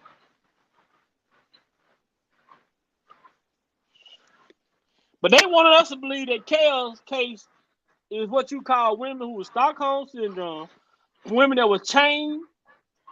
Mm-hmm. You talking about women who say they were locked. How the fuck, for the life of me, are you locked inside of a car where child safety only work on the back two doors? Call your ass over the front seat over the out seat. the car. And on top of that, you got a cell phone. Man, you got a cell phone. It's a window. You can break a window. But if you sat your stupid ass in the car for 2 or 3 days waiting on somebody to come open the door for you, you need a fucking check. You retarded. Mm. At this point, you got there. At this point, I'm starting to question your IQ. Right. How are you locked in a room when the door locked from the inside? You the motherfucker who gotta lock the door. Right. And if it's a padlock on the door, you got windows. Shit, throw the TV through the window. Anything. If you really trying to get out, make some noise. Somebody got to knock on the door. Can I have some water? Can I go to the bathroom? Are you serious? Now, these women that were chained up, I can see that. But you talking about women who were free to climb on the wall like Spider-Man or whatever they want to do. These motherfuckers. Shopping on Melrose Street and shit in the mall. On Melrose, riding the Spider. They getting Uber Eats, DoorDash, and food, all type of shit. But you wasn't allowed to eat though. Okay, tell that to somebody else. Sending runners to the store to go get personal shit. I mean, they had shit at their dispenser. They had shit at their hand and fingertips that the average person wish they had. I wish I could press a button and tell a motherfucker, go to the store, grab me this, that, and the third. You know what I'm saying? $5,000 a month allowance. If you don't spend your $5,000 this month, guess what? Next month you're gonna have $10,000. Right. Man, Alicia, don't say that. Because I told you why there's no police reports. Because if they make a police report, the police got to come out and investigate. Because they're gonna go directly to Kales when they do the police report. They do the police report. They come in and see Robert Sylvester Kelly. They coming to see him. And truth be told, even if he was somewhere else, they would have had another police department in that state. Hey, he in concert? Let's go talk to him after the concert. Oh, they gonna wait. They gonna. If he not answering and they not catching him, they gonna look him up and say, oh, he got a concert in North Carolina on this day. That's what they gonna do. Man, I tell you a story. Like one time, a serious situation had went on back in the day. I lived up north, and and I ended up moving back south, and a serious situation went on. You know, dealing with some people I used to deal with. Man, them investigators call. I don't know how they get my I don't know how they got my grandma's phone number. They called my grandma. They called because at this time I'm underage, so they gotta have permission to talk to me. So my grandma, I guess he told them, hey, he come in from school at this time. When he get here, y'all call back. I'll let y'all talk to him. Boom, boom, boom. Situation happened. I'm on the phone with people. They asking me questions. I'm like, what do you know? I know this. I know that. I don't know this. Whatever. Man, the next day when I came home from school, they was at the house. White guys, 2 white detectives was sitting in my grandma's house on the couch waiting on me to walk through the door. No lie. I promise you to God. So if Kales would have been doing all this and they did the proper investigation and say, well, he ain't at home, well, you know, we need to track him down, they going to look up his tour schedule and say, well, he got a concert in Miami on this day. Oh, we're going to fly. We're going to send some detectives down there and we're gonna pull up to this show, and when we see him, we gonna, bring him in for questioning or whatever the situation may be. They're Exactly. going to look into that, and with him having the past that he told people, why would I, with the past that I have, be out here holding women hostage unless they want to go down to their uncle's house to get some shoes. Right. Right. Right. Right. Which showed you right there when he said that, he knew that was a bold-faced lie, because if I'm not mistaken, didn't they say in court that he said he didn't know Geronda? Yeah, but she said, well, they still never really like threw out the fact that he never slept with her. They still, because of the settlements, try to make it seem as if she had to have some involvement with him. Right. Even after she said that she gave Jermaine $4,000 out of the settlement, the first settlement, and then thereafter she gave him some money off of each one of the settlements. That should tell you something right there. Come on now.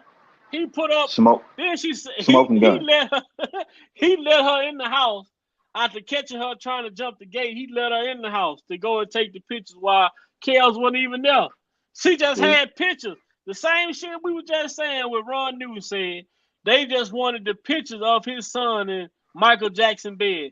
Michael Jackson wasn't even in the picture.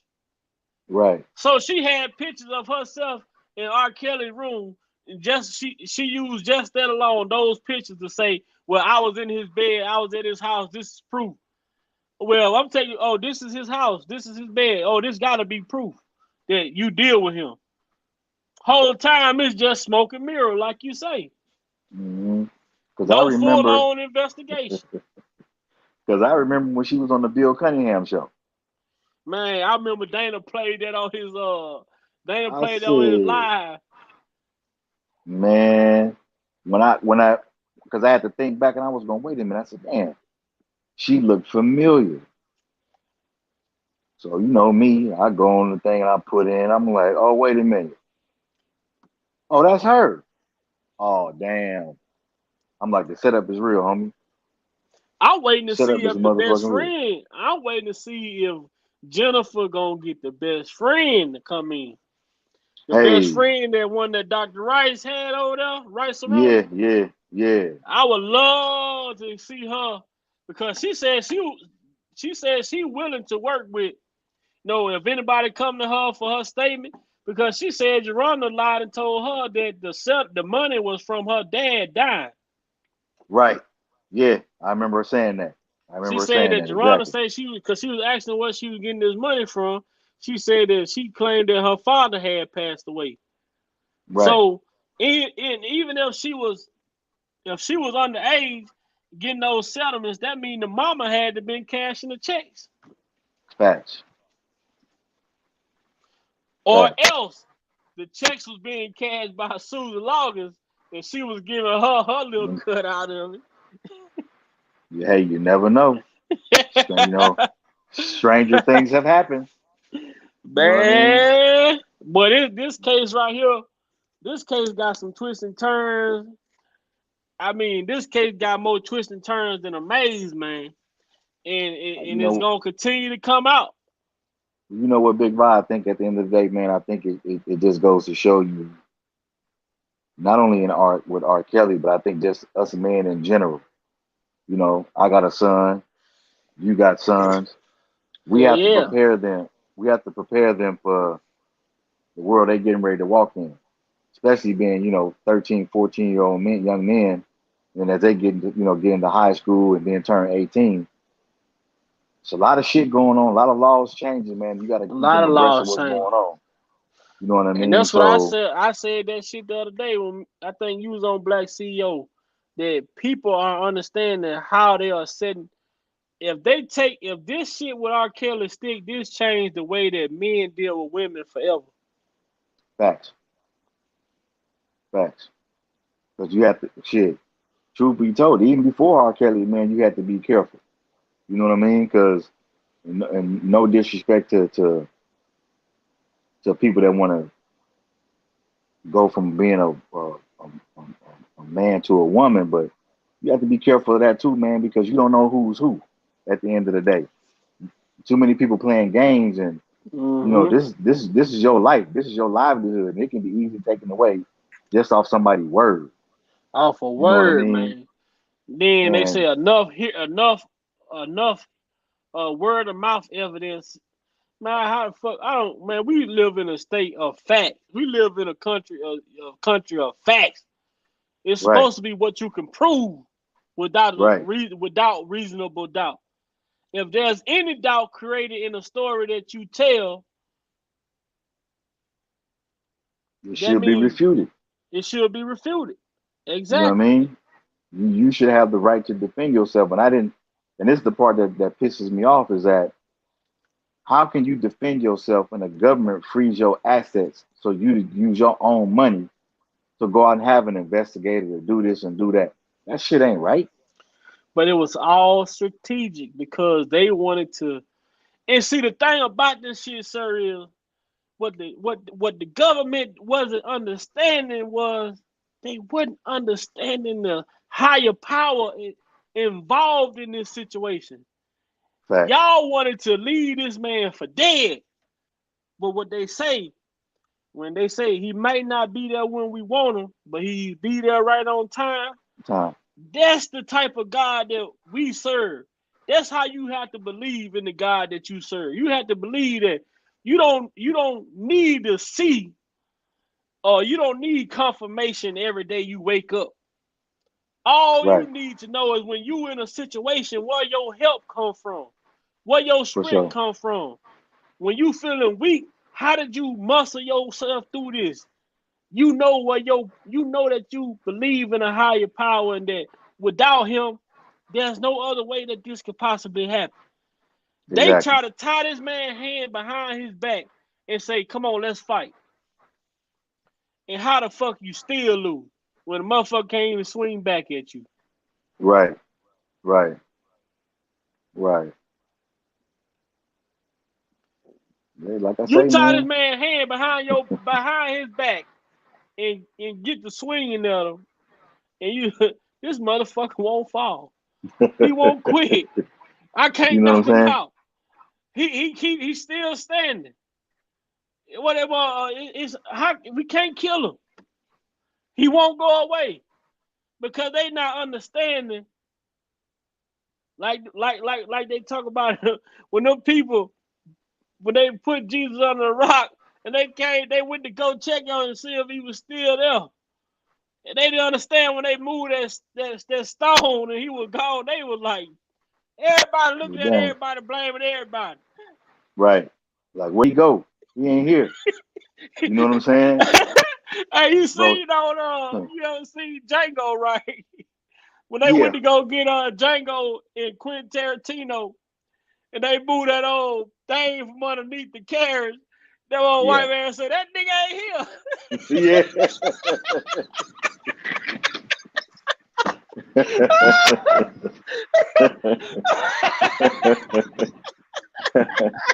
Right. They looked at us Right. out there. That nigga ain't in here. He gone, baby. He on the loose. They was scared shit. Say payback is a mother. Man, boy, You know what I'm that one of saying? the funniest scenes to be on Django. You know what I'm saying? So, Hell yeah. like you say, they handcuffed the man. They froze all his count. They froze his money, stopped him from doing shows, locked him up. They did everything they could possibly do to make it to where this brother couldn't defend himself. And that's why I have to say, big salute to Andrew, big salute to Bill, big salute for Jennifer, because even the lawyers and attorneys that came in the beginning, they were wanting this man to sign over his royalties. Like, if you believe in your client, you believe in this fight, you not asking him to sign over no royalties because you know on the back end, He gonna be good. you gonna be good. He gonna take care of you. If you Hmm. believe in your client and you seeing what's going on, I'm not looking. We're gonna use whatever money we have right now. We're gonna use this money for resources. Exactly. Once once I vindicate you from this case, then we'll go over my charges, my fees, whatever. You know what I'm saying? It shouldn't be a motherfucker like Don Russell come out saying he needs 10 to 20% for holding some shit. You my boy, sir. You my friend. If we get pulled over in your car and you get locked up and I drive your car to my house and park it, I shouldn't be sitting here telling, hey, sir, when you come home, man, you're going to have to pay me for keeping my your car car in being my parked house. at the house. Yeah. You know what I'm saying? Right. You my boy. Right. You my boy. I don't Right. understand this shit. I don't understand it, bro. Well, man, you know what? I think it's like we was talking earlier. At the end of the day, I think like I say, like you said it, I've said it, and several other people said it. Bonjean was placed at the right place at the right time, and Oh, yeah. she's gonna do what she need to do. She's setting the groundwork for what she's going to do, and she's strategically doing everything that she's supposed to do to ensure that he gets not only a fair trial, but that she defends him so he can win this thing and he can move on. Because at the end of the day, if he just had the same old janky bullshit, he'd really be Nah. fucked up right about now. Well, they fed You know him. what I mean? So, They fed him to the wolves, and I kind of think, it's hard to assess Kaepernick because of the wrong people got under him. Some of the wrong people got under him, but the way that the judge wouldn't even allow, the way with the small amount of time that he had, and the way that he was doing the cross, he created the doubt in the right, testimony during his cross. We heard some of these accusers saying, I didn't say that, the government right, said that. How right, many times did you read that in the motion? I didn't say that, the government right, said that. right. You know what I'm saying? He created the doubt that was needed for people to look at this thing and say, hold on, well, some ain't right. But I feel like if that brother would have had a little more time, he would have did a way better job than Iceberg and them did and Baby Powder Johnson.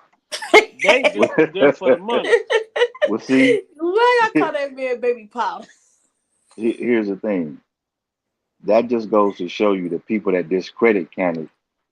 If anybody that comes on and take a case in that short length of time, they're trying to create a wave and say, you know what, I'm gonna come in here, I'm gonna do the best I can. I'm gonna throw some rocks at this thing. I may not crack the window all the way, but I'm gonna crack it just enough to create some doubt, right? So you got to get a Right. brother credit for coming in. You know what I'm saying? He just laid the foundation so when Bonjean come in, she can do what she needs to do. And all respect, I don't know your name, man, but blessings to you, Queen. Hello, my name is Miss Lady T. That's Miss Lady creepy T. T. No, Creepy it's T. not creepy T. She Good always evening, creeping Queen. around these YouTube streets, man. Whatever. One thing, I don't know if it's true or not, but I heard it's alleged that 2 of the alleged victims dropped their case. I heard. I don't know. I ain't heard that, but if they Yeah, did, I hey, heard that either, but that'll be a good win if they did. But the thing about it is, I'm saying allegedly. God is moving, and when God started to move, you just might as waves, well get the hell out the way. you might well get out of the way because some of these waves you ain't gonna be able to ride. You know what I'm saying? Look, Y'all know I'm hey, just saying allegedly. I'm just saying allegedly. whatever the case may be, like they part that Red Sea, and them damn Uh-huh. them Trojans come down that dry sea, and that ocean came back in. That's what you're gonna see. Everybody drowning. You Uh-huh. fucked up. Everybody trying to because they done fucked up. See, a surfer don't try to ride every wave. He look for the right one. Exactly. Exactly. Man, it just it's just sad, man. I really just come out to speak about. I just come to speak my opinion and try to bring my logic to some of the things that we heard. And like I say, I believe like the flip situation. I believe the flip came about those emails, and Mhm. when those emails were sent over to Pimp Low and the RIC, no RCI, Mhm.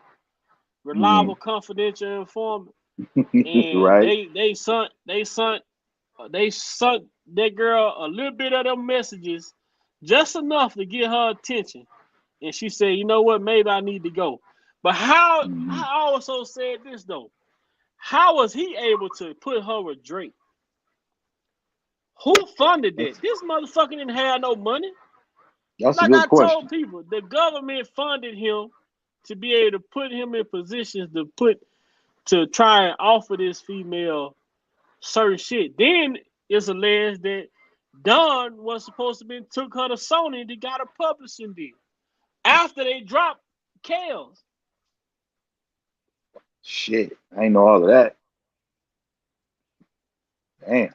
She supposed to have a publishing deal with Sony, but ain't shit to publish when you can't even get 1,000 streams on a video. Hello. You know what I'm saying? Shit. You can't even get 1,000 streams off of R. Kelly name, man. Come on, man. Come on Well, now. like the word says, what the devil meant for evil, God gonna use it for good, brother. So at the end of the day, you can't do dirt and expect to get right out of it. You know what I mean? Like you never say, if it wasn't done right, it gonna come to the light. Exactly. That's for sure, man. That's for Exactly. sure. That's Exactly. for sure. They use this female. They use these women.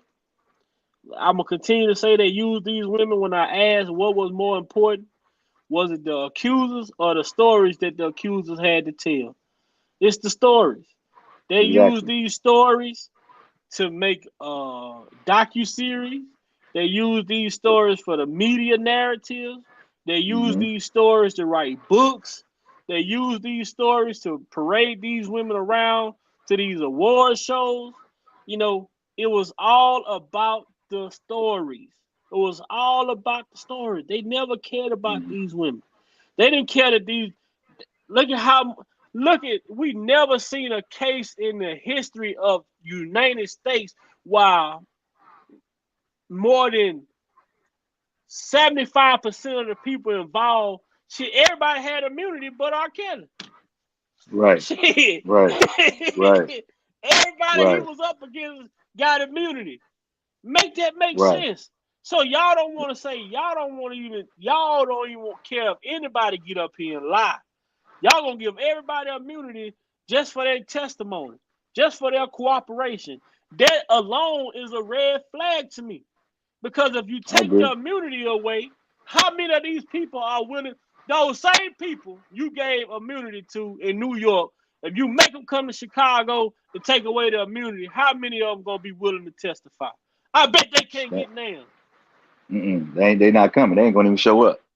Ain't gonna show up. Ain't got shit to say. Y'all gave these people a treat for their cooperation. And all they had to do was come down and say, he made me do it. That's it. Right. Right.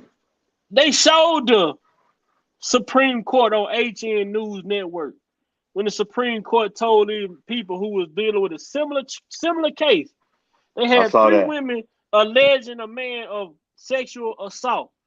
The Supreme Court asked the woman, well then, why would y'all bring in 5 other women who is alleging that this man did the same thing to them, but he's not being charged for these 5 women, but he's being Hmm. charged for these 3 women. Why couldn't Hmm. y'all make y'all case with these 3 women that said that he's being charged for? The lady said, Exactly. well, she said, no, it ain't no but. She said, Hmm. y'all bringing in all these uncharged acts, which R. Kelly had 44 people testify against him that he was not being charged for. Because he had 50 people that testified against him. Right. Out of those 50, only 6 of them was Jane Doe. Victim. Right. The rest of them was just statements. Right. So the Supreme Court told this prosecutor, y'all are trying to put fire in the hearts of the jurors when you bringing in all these uncharged acts. The Supreme Court works on a balance scale. There has to be a balance. She said, just because the defendant come into this court, he can have a rap sheet a mile long. She did say that. Over 20 felony convictions.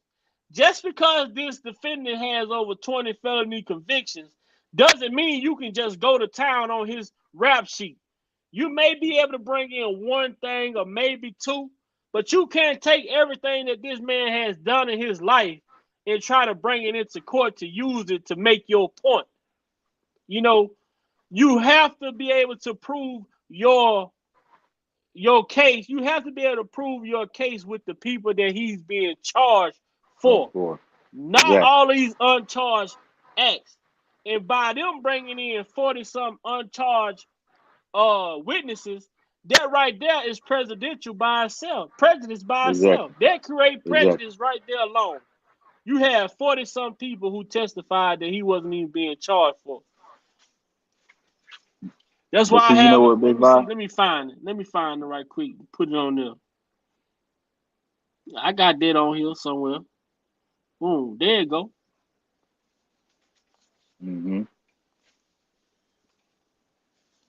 Exactly. But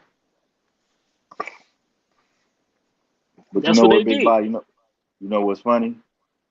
It's amazing to me how people don't see that how the federal government can do dirt to get you, even when you really ain't done that. They'll make it so egregious that you so fucked up, but you really not a fucked up person.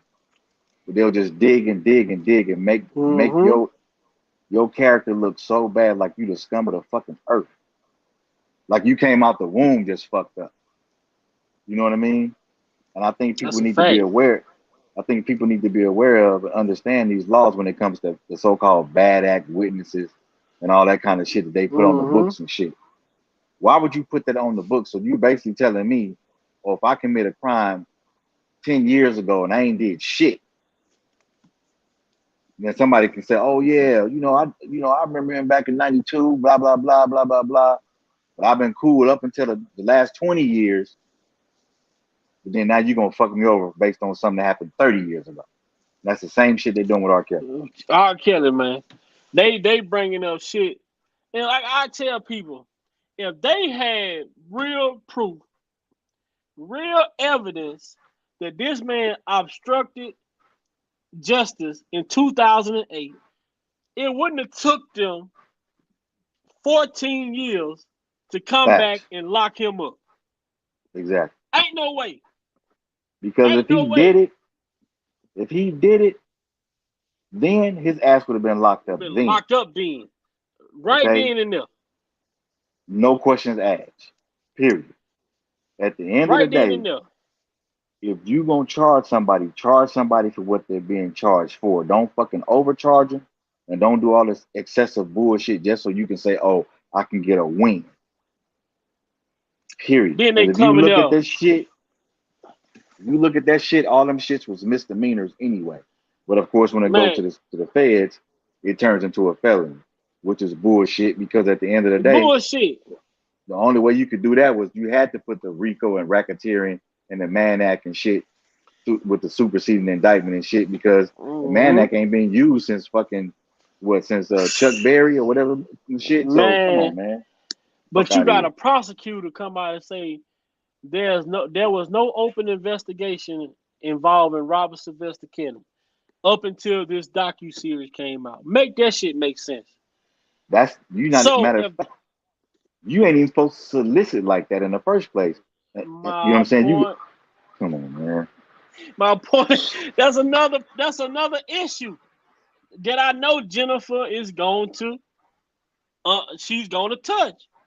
Now you mean to tell me that this prosecutor come out and say that this my client wasn't being investigated all the way up from 2008 until now? He wasn't being investigated until she saw a docuseries. It also came out and proclaimed. She came out and said that she was also a victim of sexual assault. And professional ethics say that you're not supposed to put your personal feelings or situation that you've been in into a case that you're supposed to be investigating. My point, because she hurried up and told herself, I recused myself from the Jussie Smollett, but then turned right back around and she dictating in the background. Right. That's why her prosecutor's office is clean right now. That's why nobody want to work for her. Them people like, shit, bitch, I ain't going to jail with you. I don't want no parts. I don't want chaos no parts at its finest, man. Man, chaos come at on, its how finest, your whole office walk away? That should tell you something. You out here whooping on your boyfriend, but you got people covering up. This man trying to press charge on you. They trying to take him to jail. Right. And he called the police on this ugly mother. Boy, man, look here, man. This is Chicago. This is a prosecutor who come out and say there was no open investigation. But I got a hotline, 1-800, call me and say R. Kelly did this, that, and the third. You know, if you have a story, we want to hear it. But they say so many people was calling speaking positive, she took the damn hotline down. Now, see, nobody that's called what I'm with nothing saying. negative to say. All the good shit that people want to say, they didn't want to hear it. They want the negative shit because it's gonna sell, it's gonna bring a story, it's gonna carry the narrative, and it's gonna make him look bad. Right. I remember. I don't know how many people could go back and remember, man, when the sister Hollywood Next first came on. She called TMZ, right? This was way back. She called TMZ like she knew R. Kelly. She had a story. Boy, they was like, oh, they was ready. You know what I'm saying? But she said, well, I don't have nothing negative to say. It's positive. Them people hung that damn phone up so fast. They wasn't even interested in the positive shit, man. It's crazy, man. It's crazy that this is the type of shit that was going on. That's why I keep on telling people when I ask what was more important, was it the story or was it the accuser? The story was worth more than any one of these accusers could ever be worth. You go and look and see how much money Surviving R. Kelly made. Go and look and see how much money Oprah funded into Gayle King during that interview. And then she talk about in her interview, Gayle King talk about right before the interview with R. Kelly, one of the guys called her God, dog, can't think of this guy name, but he's a good artist from over Elton John, I think. I think that was him. He's a musician from Cross Seas, you know, called to talk to her right before she did the it was Elton John. Yeah, it was Elton John. Elton John called her right before she went on set to do the interview. And I'm like, what the fuck? Didn't even think about the interview. Steve, Iceberg talking about he wasn't there. How you wasn't there? You in the background making coffee. Right. You say you wasn't there, but you in the background making coffee. Then you and Baby Powder Johnson and took the check, and this man didn't get a dime of the money. Right. This man only did the interview on the pretense that he was getting paid for the interview, but he never received the money. Right. All right, thank you. It was Elton John. So, Elton John, who are all these people connected to? How did these people know you was having an interview with R. Kelly? So this shit was already talked about. This was the interview that catapulted her to the position that she's in now. Then she come out and talk with Kobe Bryant pass away. First thing she want to talk to is to this woman about Kobe violating her. That woman told her right, like this ain't the time for that. I ain't come on here for that. Yeah, she was talking to Lisa Leslie Lisa Leslie. about that. Yeah, and I thought that was kind of foul. But see, that just goes to show you, man. Uh, who said that? No man in Hollywood leaves clean or something like that. I Man, can't remember I exactly. just told people. Eddie Griffin said that. Yeah, Eddie Eddie Griffin, Griffin exactly. said that on an interview. He said no black man leaves Hollywood clean. Every black man in Hollywood leaves with an asterisk by their name. And he started naming some of the greatest blacks to ever, he started naming entertainers who leave with those asterisks by their name. Mm-hmm. Exactly.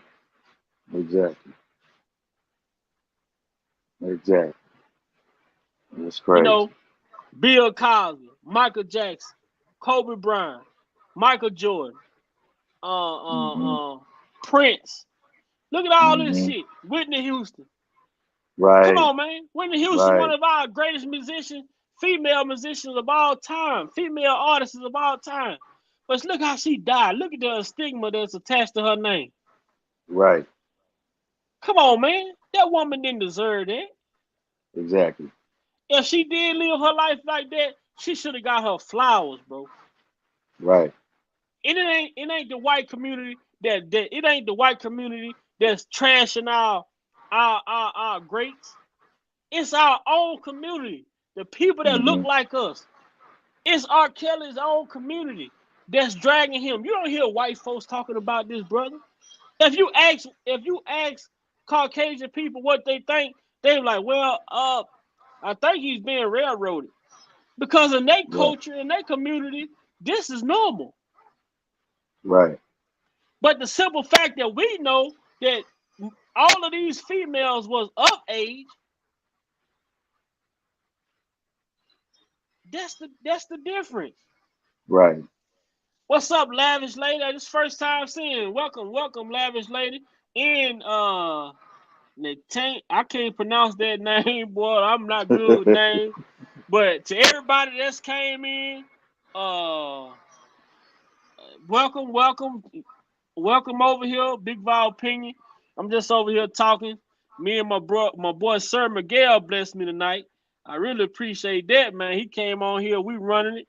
Lavish Lady Talk say Bo Jean coming through and shutting all these frauds down. These YouTube streets getting swept to like backwatching here. I'm telling you, I agree.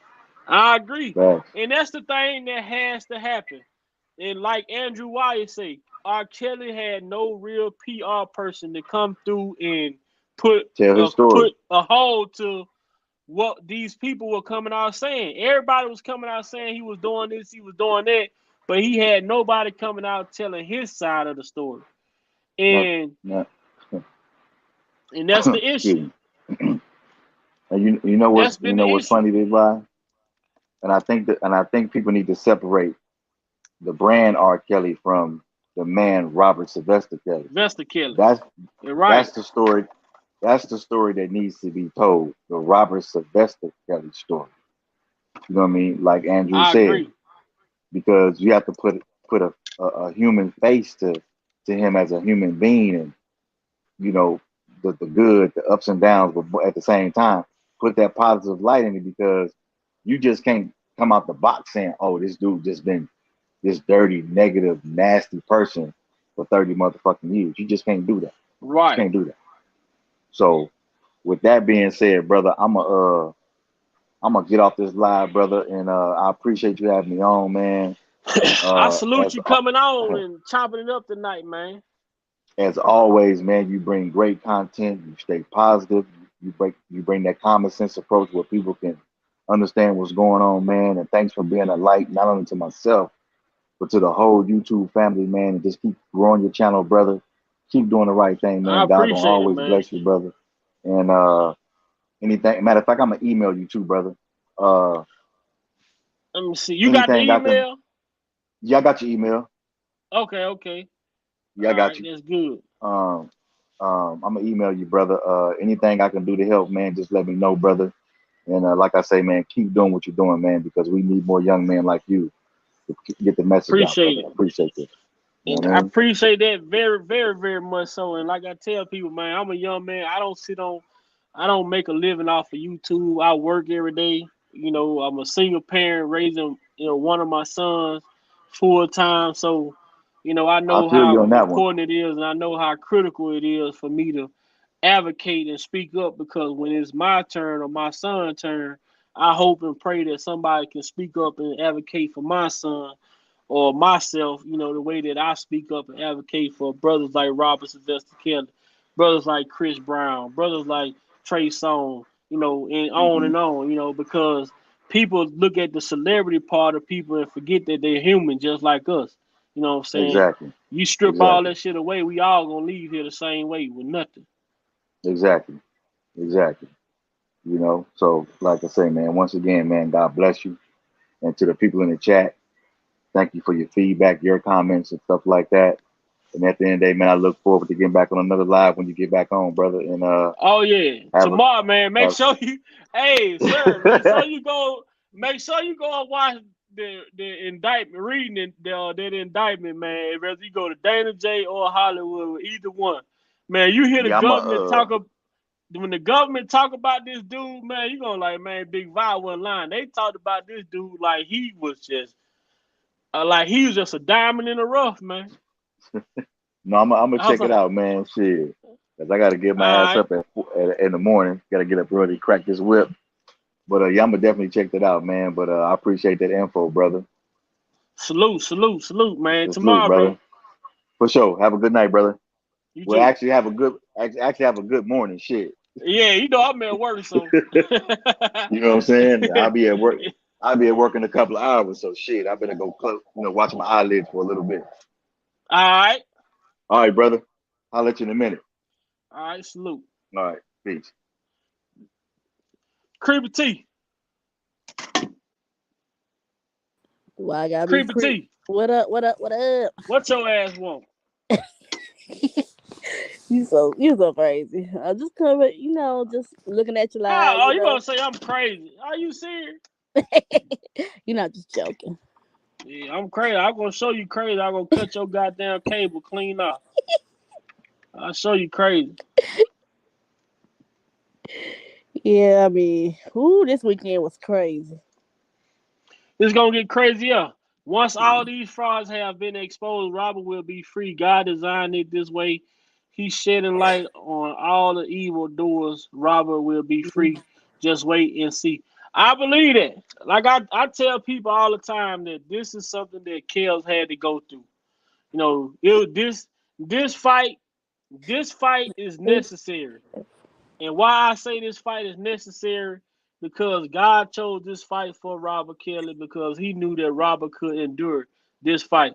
When they say he won't put more on you than you could bear, that's a true statement. He will not put more on you than you could bear. He know that Kels could fight this fight. That's why he put it on Kels the way that he did. But I tell people a lot of times, I say the things to this. I say something like, Kels have overcame a lot of obstacles in his life, but he didn't put those obstacles to rest. You know what I'm saying? So as he overcame those obstacles, he kept progressing. He never buried those things. So a lot of this stuff is coming back, and finally God is going to have to put this stuff to rest forever Right. now. You know what I'm saying? He's going to have to put these accusations away forever, regardless of, even with God putting these accusations away, you still gonna have people in our community who's gonna feel like, oh, he did something. You know what I'm saying? Our people are still gonna look at him as, oh, he's guilty, or he got off because he did this. So they're not gonna look and say, well, this man was innocent. They're not gonna Right. look and say this man was railroaded. They're gonna find some type of, they're gonna find something in it to say, well, the reason why he got off was this, that, and the third.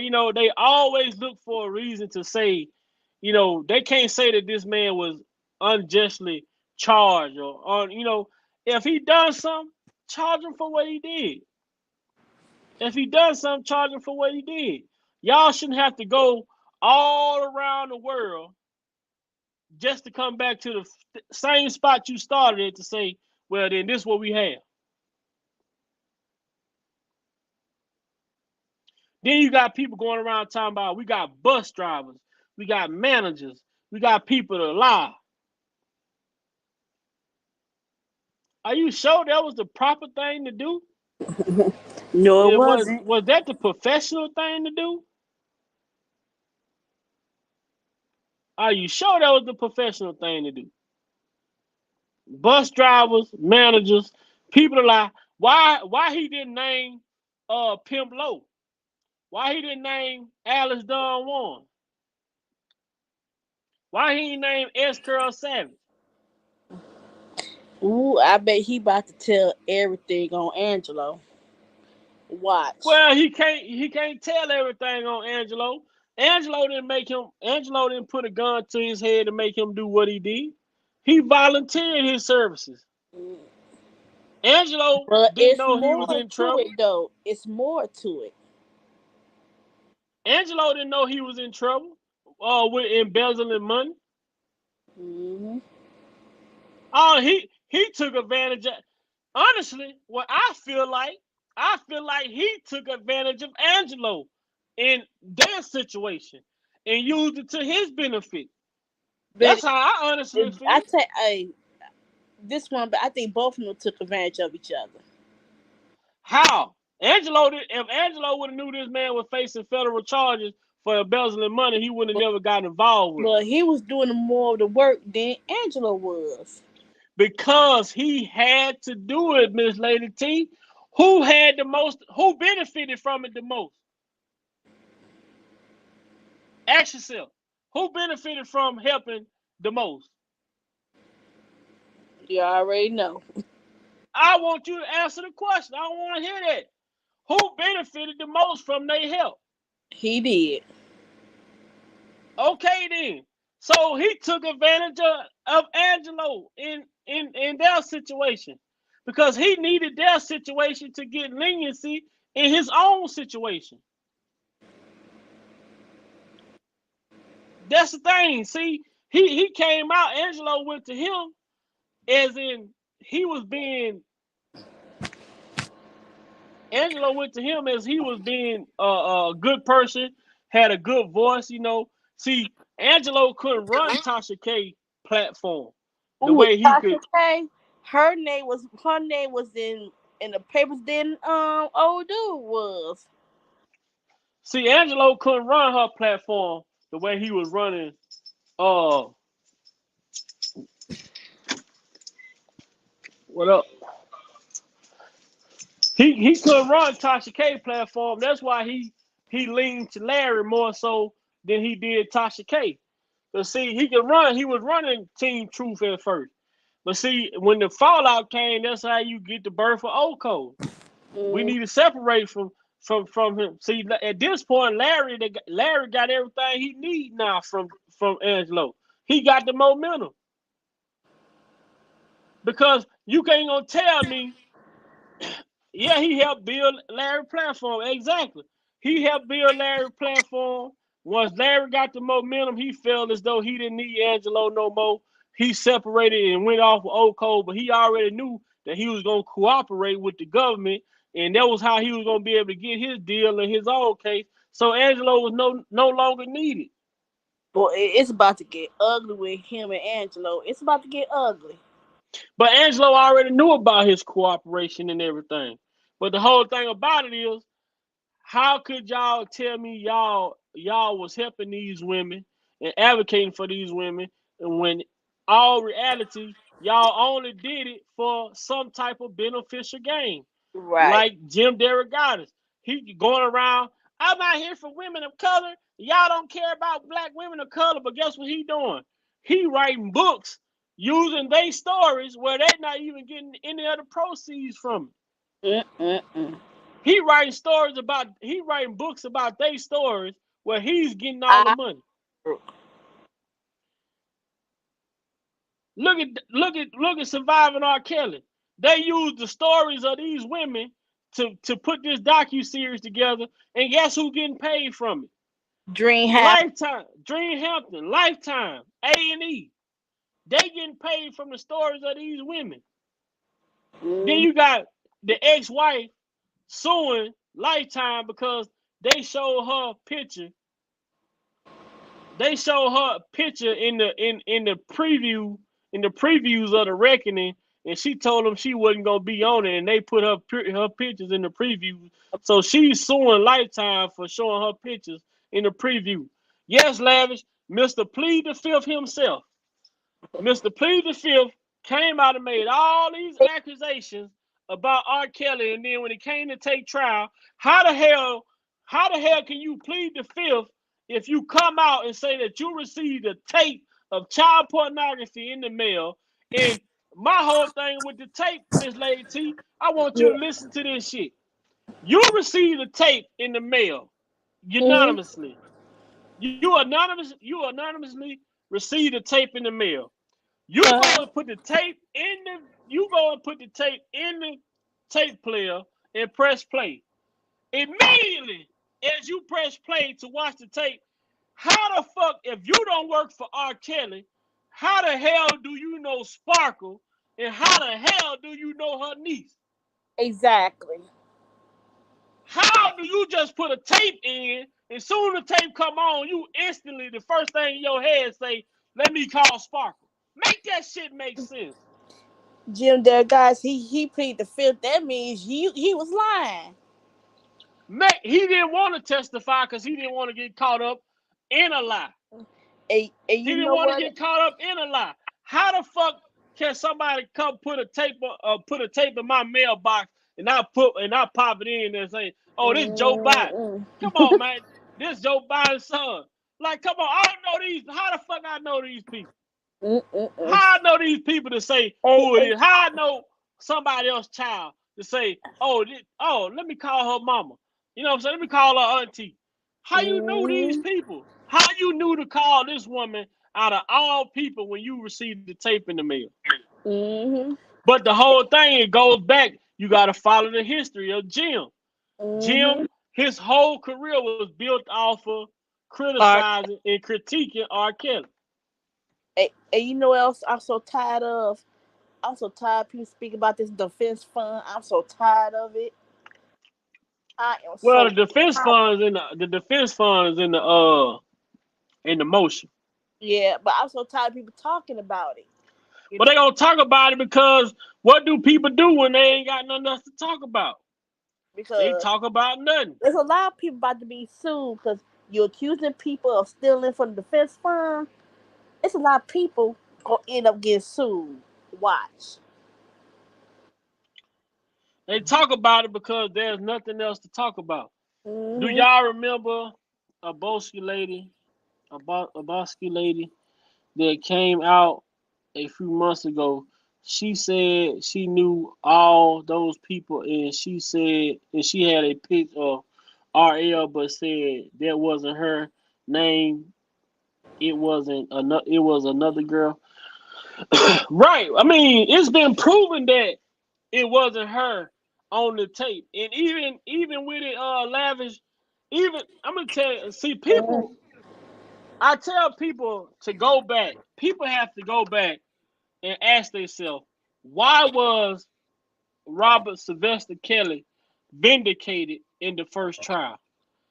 It was a big discrepancy about the mole on the back of the person. It was all they talked about the mole. Well, this person had a mole on his back, where the person that was on the tape did not have a mole. They made a big discrepancy about the mole. Then it went from the mole to they couldn't determine the identity or the age of the female that was being depicted in the tape. Right. So when they couldn't identify the age or the female being depicted on the tape, even if this woman come out and testify and say that was her, she has to prove that it was her. You just can't say that's me if they couldn't even identify the age or the picture of the female on the tape. So this has to be proven. You just can't say, oh, that's me. Because that means anybody can come up and say that's me. Mm-hmm. You have to prove that that's you. But the man was vindicated because they said it wasn't him on the tape. Mm-hmm. Not because they couldn't identify the female being depicted on the tape. So how is people giving this tape any airplay, any relevancy when the man walked because of they said they determined that it wasn't him on the tape. And also you had Damon Pryor who was willing to testify that it wasn't him on the tape. But they prevented him from testifying because they wanted to lock Kels up. Mm-hmm.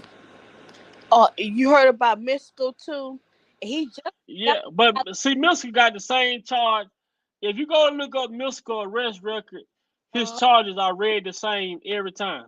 For every arrest, his charges are the same. For every arrest, his charges are the same. But he just got out this situation not too long ago. What I just told you, Miss Lady T, all of his arrests are the same.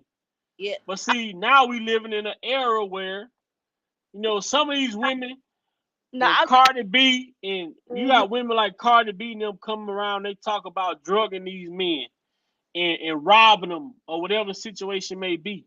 Right. Nobody know what took place. I wasn't there. I don't know what took place with Mystical and his situation. Yeah, I just say that he just got out this situation. Just got out of it. About 2-3 years ago. Yeah, and it could be a situation where maybe a female try to get him in there, trying to drug him, boom. Probably try to set him up. Shit didn't go the way she planned it to go. And look at Snoop. They trying to get Snoop too. But the whole thing about all these celebrities is this. When you quiet and you allow the government to do, when you quiet and you allow the government to do what they're doing to R. Kelly, and you all don't speak up and speak out about it, guess what that does? It's a trickle-down effect. That means they're going to do it with the next celebrity. They're going to do it with the next young man. They're going to do it with the next young man. They're going to do it continuous, until our community understand that unity is needed in our community. We have to stand up for something, or we're going to continue to fall for anything. We can't come together for one cause, never, because there's always some type of discrepancy within our community.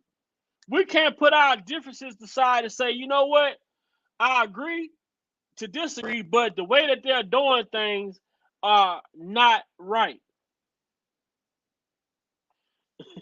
Lavish say karma, she comes back for you. Most definitely. All our people have to do is say, you know what? We don't have to agree to disagree, but what they're doing to this brother is not right. If y'all feel like he done something, charge him for what he's done. Not what y'all feel he's done, not for things that some people feel they have went through, not because some of these females don't want to go and face their own accusers.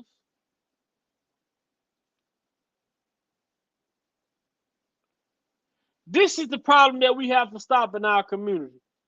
Why is it that our community can't come together for one thing? We don't have to agree. You don't have to like R. Kelly. You don't have to agree with choices R. Kelly make. But what you can do is say, well then, R. Kelly is our brother, regardless of how we feel about him, and y'all should give him a fair trial. Make it fair. If y'all fairly convict him, guess what we gonna do in our community? We can't do nothing but respect it. But when we see the injustice that is taking place within this case, we have no right but to be in outrage about it. We have no other choice but to speak out about it. We don't have no other thing, nothing else to do but to come and speak on it. Because what we seeing is an injustice taking place in our community. And we know when injustice take place in our community, it just don't affect the person there who's going through it. It affects our whole community. Exactly, Lavish. We've been conditioned to tear each other down. This has been before time. This has been in place way before we came along. And we haven't understood it yet. Charlie Sheen, Harvey Weinstein, Jeffrey Epstein, you have yet to see the Caucasian community come and tear those brothers down. The way that our community has attacked Robert Kelly, how they attacked Trey Songz, how they attacked Chris Brown, how they attacked Martin Luther King.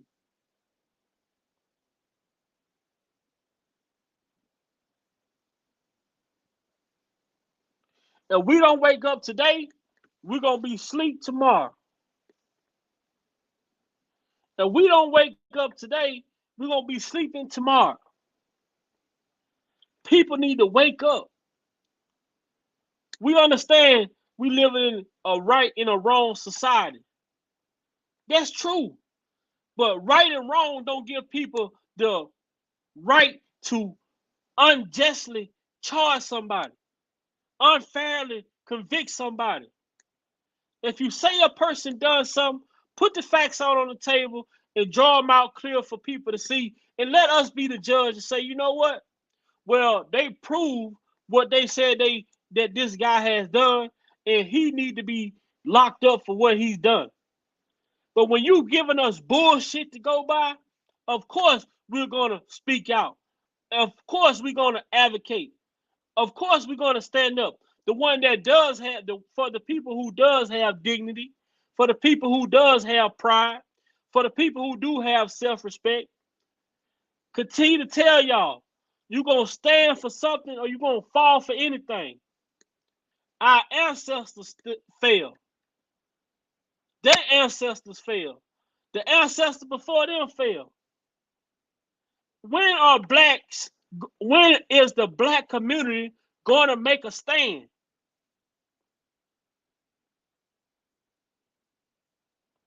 When are we going to make a stand? Because it could be R. Kelly today and it could be you tomorrow. It could be me tomorrow. It could be any of us tomorrow. None of us are no better than the other when it comes to this justice system. If one of us commit a crime, we all got to deal with the same type of prejudice. We all got to deal with the same type of racism. We all gonna have to deal with the same type of crooked shit. And it's all because we have yet to stand up for each other. We have yet to support one another. But if they say you can get in the club free before 11, it's 1,000 of you motherfuckers at the club trying to get in. Oh, the club is free. All women in free for 11. The club free. All people get in free before 11. You got 1,000 people trying to get in the club where you got to go in one at a time. It's gonna take at least 2 minutes for one person to get in. So you got 1,000 people out there for shit. When they only gonna be able to let but 30 people in free. But y'all run for some shit like that. People run to shit like that. Oh, ladies get in free all night. They in that motherfucker. People in there. We run for free shit like that. Oh, they giving out free shit at this plot. They giving out free gas at this gas station. You can't even get in the gas station. You can't even get to a pump. You sitting waiting in line for an hour just to get up to the gas pump, and they say, oh, we ain't no longer giving out free gas. But when it comes to injustice, not a motherfucker ready to stand up. Not nobody willing to speak up. None of us willing to come together. We sitting out here attacking each other. We sitting out here, we'll rather attack each other than to come together and attack the people who are oppressing us. How's it going, Raquel Jackson? We study letting our oppressor get away with oppressing us. We study making it okay for them to attack us. We are continuing to make it okay for them to degrade us. We are continuing to make it okay for them to tarnish all of our great black celebrities.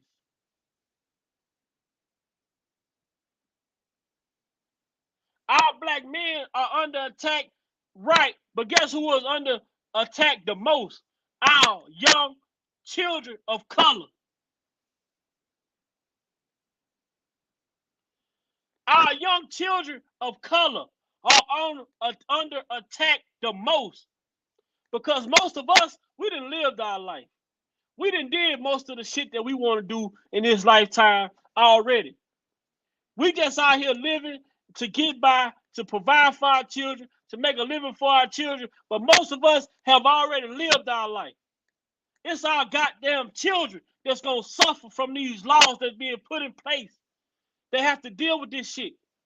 It's our children who has to go to school nowadays. They want to teach our children about same sex, this, that, and the third in kindergarten, first grade, gender identification. When I was coming along to school, we never talked about none of that. We never talked about, we knew that that's a girl, that's a boy. That's it. That's all we knew when I was coming through school. Now they want to teach our children that it's okay for Sarah to like Ann. It's okay for Billy to like Joe. It's our children who are under attack. It's the minds of our children who are under attack. We serve no purpose anymore. All we can do is live out our time at this point. But the least you can do on your journey to leaving this earth is make sure you instill and put your children in the upright position to where they can succeed. Put your children in a position to succeed. You got to look at your life and say, guess what? My life, you got to accept that, you know what? My life is over with. My time has came and passed. I have to put what I want to do into my child. Give your child a head start. Give your children a head start. If you accomplish what you wanted to accomplish in 30 years, you need to make it to where your child can accomplish those same things in 10 years.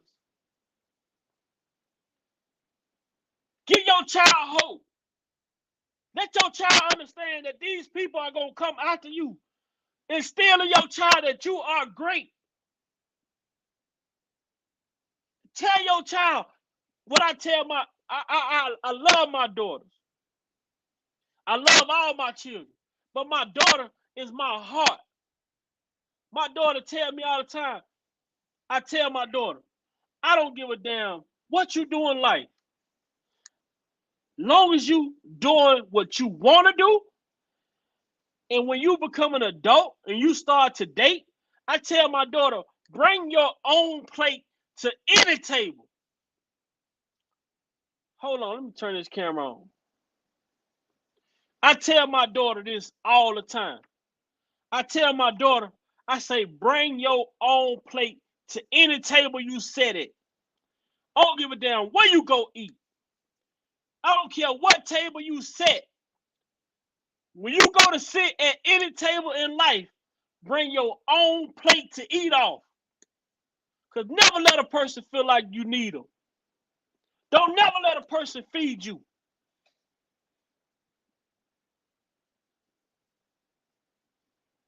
That's how you stop a problem at the head. That's how you stop a problem at the door. You bring your own plate to any table you sit at so you can eat when you get ready to eat. And when you get done, you ain't got to wait on nobody to tell you you finished. You get up and leave when you get ready. And when you meet a guy, ever in life, you meet a guy. You going to meet the guy and you date a guy because you want to. You date whatever guy you choose to date because you want to date this guy. Not because you need this guy to provide for you what you can provide for yourself. Put yourself in position to where you can have whatever it is that you want to have out of life on your own. Therefore, when you meet a guy, you're going to be with that guy because you want to be with that guy. Not because you need this guy to provide for you. Bring your own drink. You bring your own plate. You drive your own car. You open the doors to your own house. Make this man respect you for the woman that you are. And don't take nothing little And don't take nothing more, nothing less than that. This is a standard. This is a standard.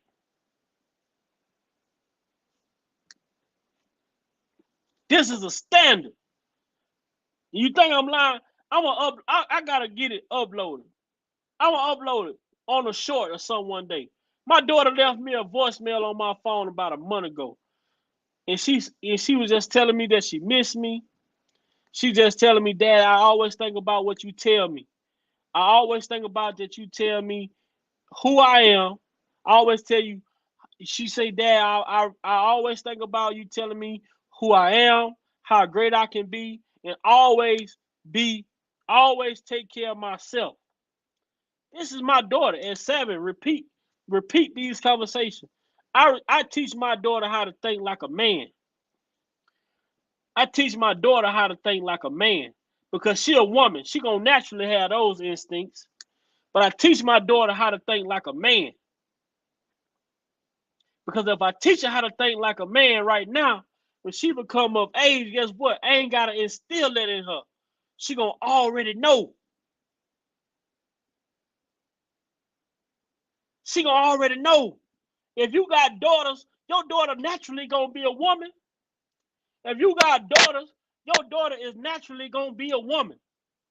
You need to instill in your daughter how to think like a man. That's why when it comes to the game, when it comes to the games being played, your daughter you need to teach your daughter to be headstrong. Exactly. Think like a man, act like a lady. Exactly. You want your daughter to be headstrong. Naturally, your daughter gonna be a lady because she's a young lady. She's gonna naturally think like a lady. But you teach your daughter to think like a man. That's why it's important for fathers to be in their daughters' lives. Because you as a father, you are critical. You are critical to the thought process of your daughter. You have to create the image in your daughter's head that where she understands what it is that she deserves. You have to set that bar so high for your daughter to where she understands what it is she deserves. Teach your daughter what she deserves. Your daughter shouldn't have to settle for nothing less than what she brings. Nothing less than what she brings. Now, what we seeing with these accusers out here, we seeing a bunch of these accusers who fathers forgot to teach their daughter how to think like a man. Who taught their daughters to not understand what it is to be a woman. Who taught their daughters not to act like a lady. This is the shortage.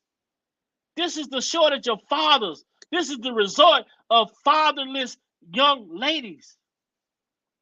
This is what we're seeing. Fatherless young ladies. This is what we're seeing. When a young lady doesn't know any better, she's going to go after the glimpse and the glamours. She's going to go after the money. That's going to attract her. She's never seen it. She grew up and he got money. But when you take a man's money, you giving up your soul. Don't accept nothing from a man that you can't do for yourself. That's what these young ladies didn't understand. These young ladies saw the money, they wanted the money, but they didn't understand what came with the money. Ain't no man finna give you his money to just give it to you. But if you got your own money, you don't need nothing from a man. But yet, it's still, if a man chooses to gift you with something, that's totally different. But you're not calling this man because, hey, I need gas money to get to work. You're not calling this man because you need something to eat. You're not calling this man because your kids need shoes. You're not calling this man because your light's about to get cut off. You're not calling this man because your rent due. Because when you call a man, when you call some of these dudes out here in desperate situation, yeah, you may be in a desperate situation, but some of these men take your desperate situation and they look at that as justification. Some of these guys take women in desperate situations and they use that for justification to do what they to have their way. To have their way. That's why it's important. It's very important that we teach our young ladies. As a man, it's very important that we teach our daughters morals, principles in life. We teach our daughters how to think like a man, what to accept like a man, what a decent man look like. And when it comes to the mothers, we have to instill in our young sons what a decent woman look like. What type of woman is acceptable? I made a lot of piss poor decisions growing up. Even though my grandma raised me correctly, my grandfather raised me properly, I still made a lot of dumb choices. I still made a lot of bad decisions. But every choice and every decision that I made, I tried to instill in my children differently. I don't want them to make the same mistake that I made. I don't want them to do the same things that I did. I want for my children to be able to accomplish what I've accomplished in my 30 plus years here on this earth. I want them to be able to accomplish it in 20 plus years. I don't want them to have to go on throughout life working every day. I want my children to be, when they're 30, 35 years old, I need them to be thinking about retirement. I don't want me personally, I probably worked my whole life. Ain't no telling. But guess what? I put myself in that position. So if I have to work my whole life, I'm willing to work my whole life. But I'd be damned if my children work their whole life. I'd be damned if my children work their whole life. I'm going to put my children in position to achieve the things that I wanted to achieve. But they're going to achieve them at a much earlier age than I did, because I know what I did wrong. So if I look back at what I done wrong, I can make those corrections when it comes to my children. Of course, you're going to have some of your children that are going to want to take their own path. They're going to want to take their own advice. But guess what? Even though they want to go on their own path, they want to take their own advice, guess what? You still be there, because guess what? You know they're going to fall. You know they're going to come back to you. You know they're going to want to need you. They're going to need you eventually. But guess what? A lot of us in life that bumped our head, we got out there on our own. A lot of us got out there on our own and bumped our heads. We didn't have our mama and daddy to come back to. We didn't have our family to lean on. We had to chin up, man up, woman up, and take that shit to the chest and keep moving. What's up, T. Glenn? A lot of us didn't have it. A lot of us didn't have our parents to fall back on. Our grandmas and other family members to fall back on when we made mistakes in life. We had to man up and woman up and take that shit to the chin and keep moving.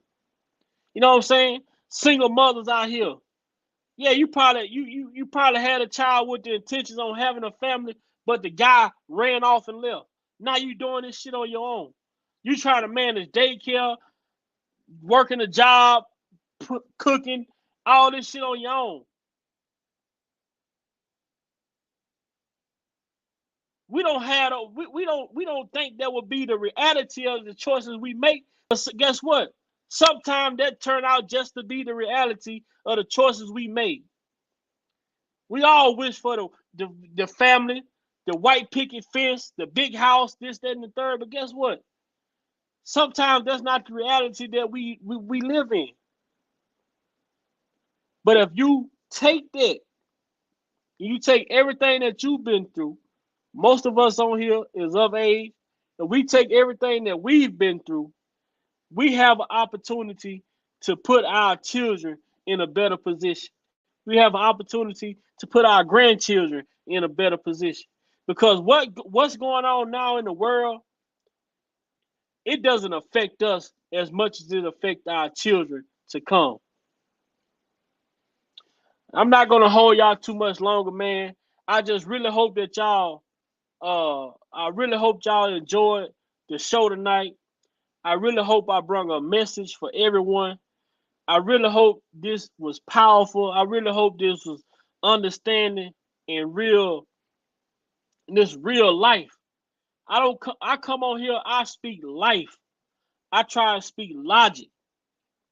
I don't live in a fairy tale world. Everything I do is real time. Everything I see is real life. I don't fantasize. I'm all about reality.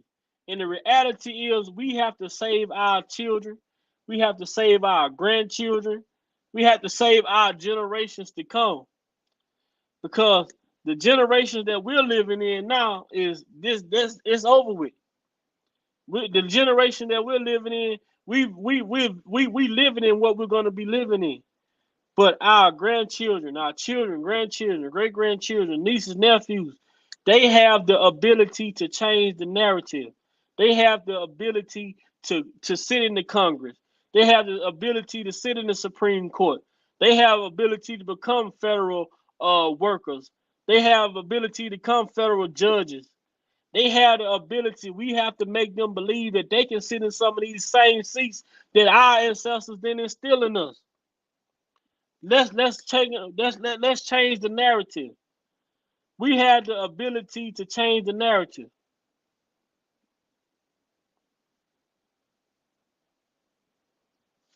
That's it. Thank you, Chris on XOA. Thank you, man. I'm just a young brother out here. I'm a young brother out here. You know, my grandfather, my grandmother, my grandmother, she nurtured me, but my grandfather, he talked life into me. My grandfather talked life into me, and he taught me a lot of principles, a lot of morals. And guess what? Even though my granddaddy used to have these talks with me all the time, and I still chose to do what I wanted to do when I became an adult.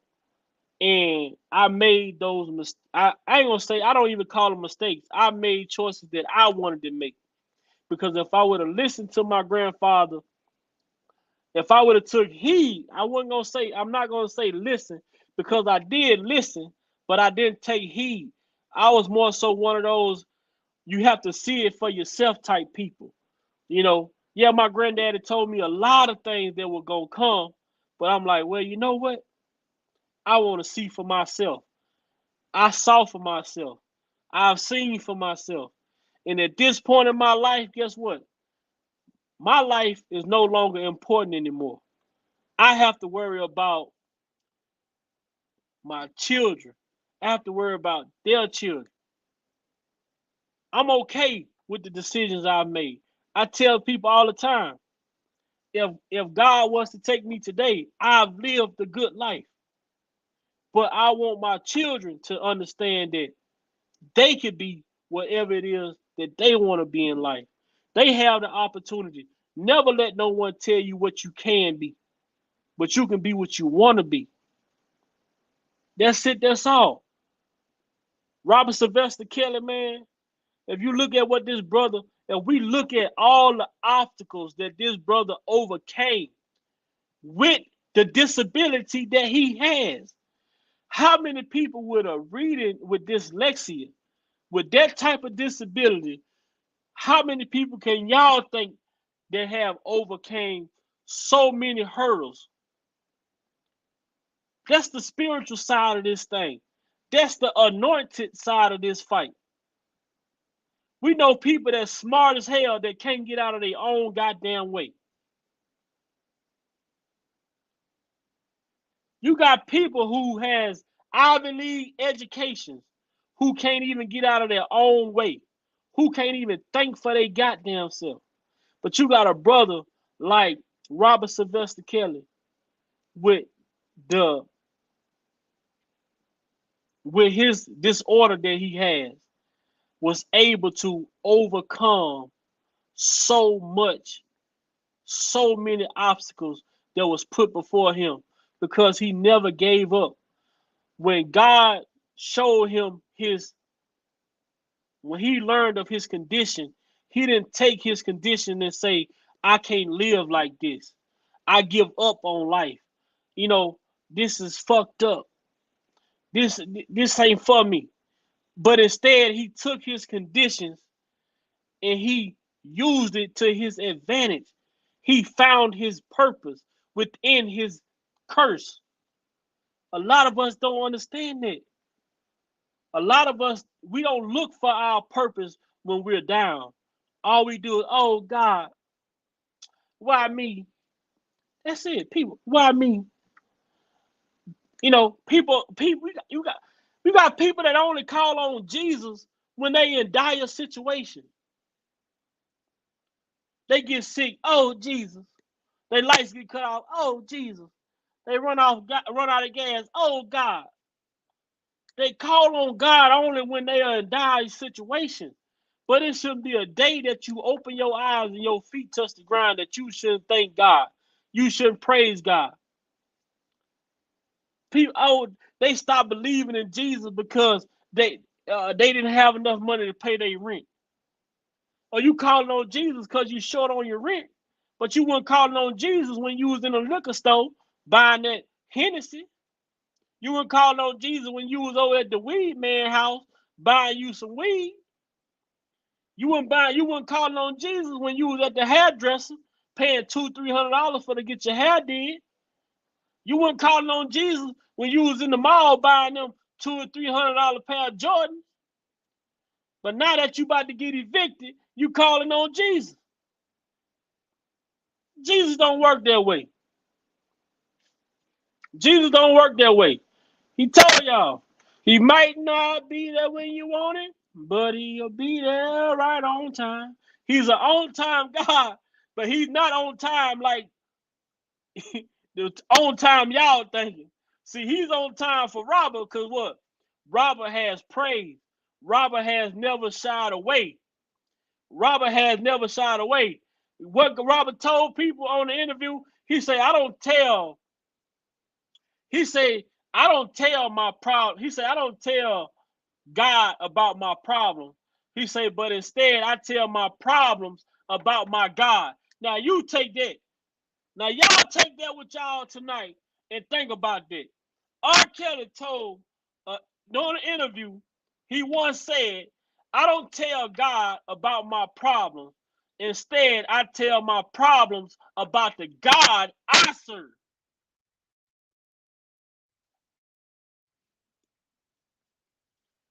Now, if that ain't spiritual enough for you, for a brother with dyslexia to put that into context the way that he did,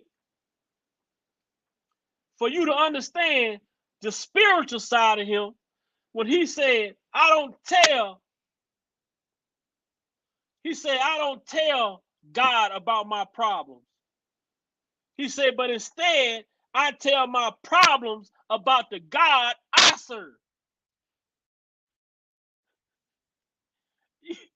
Now think about that. How many of us been doing it wrong? How many of us been doing it wrong for how many years? We always going to God, telling God about our problems, but the whole time we should have been telling our problems about the God we serve. We done seen what God we serve can do. He done showed us what he can do. So why do he need to be concerned about our problems? Our problems should be concerned about what God can do for us in eliminating them. Kels, boy.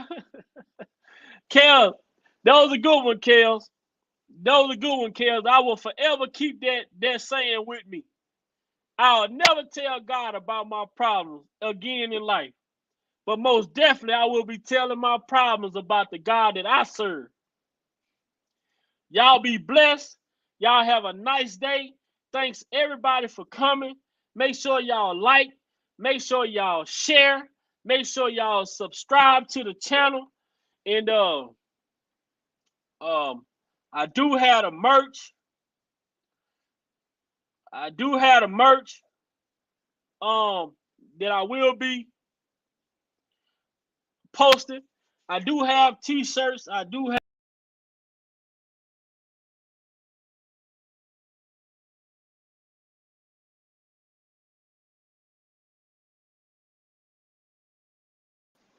sorry about that, but I do have merch. I have t-shirts. I have cups. I will be doing a giveaway for every 100 subscribers that I meet, that I reach. Every 100 subscribers that I reach, I will be doing a giveaway. I just recently had a giveaway where I had 10 winners, and man, when I say the giveaway game was fun, a lot of people enjoyed it. I can't wait till the next time I'm able to give away some merch to some of my supporters that support me. I appreciate each and every one of y'all. I just want to make sure that y'all help me continue to grow this channel, help me continue to put my voice out there and talk to you all in a Lavish, Charlotte, all of the new people that came in. I appreciate y'all so much because guess what? Without y'all, Big Val Opinion would be nobody. It's through y'all I'm able to speak my voice and we are able to be heard abroad throughout the world. That's it. Charlotte, good seeing you. Thanks for staying and supporting everybody that came in and support. My brother Sir Miguel that came up on the platform. My sister Miss Lady T Glenn. Thank y'all so much. I thank y'all so much because I tell y'all, man, and to read some of these comments, to read some of the comments that and some of the comments you all saying about me, I give all credit to my grandmother. I give all credit to my grandfather for raising me the way that they raised me. My mother, my father, like I came up under a structure, under good structure.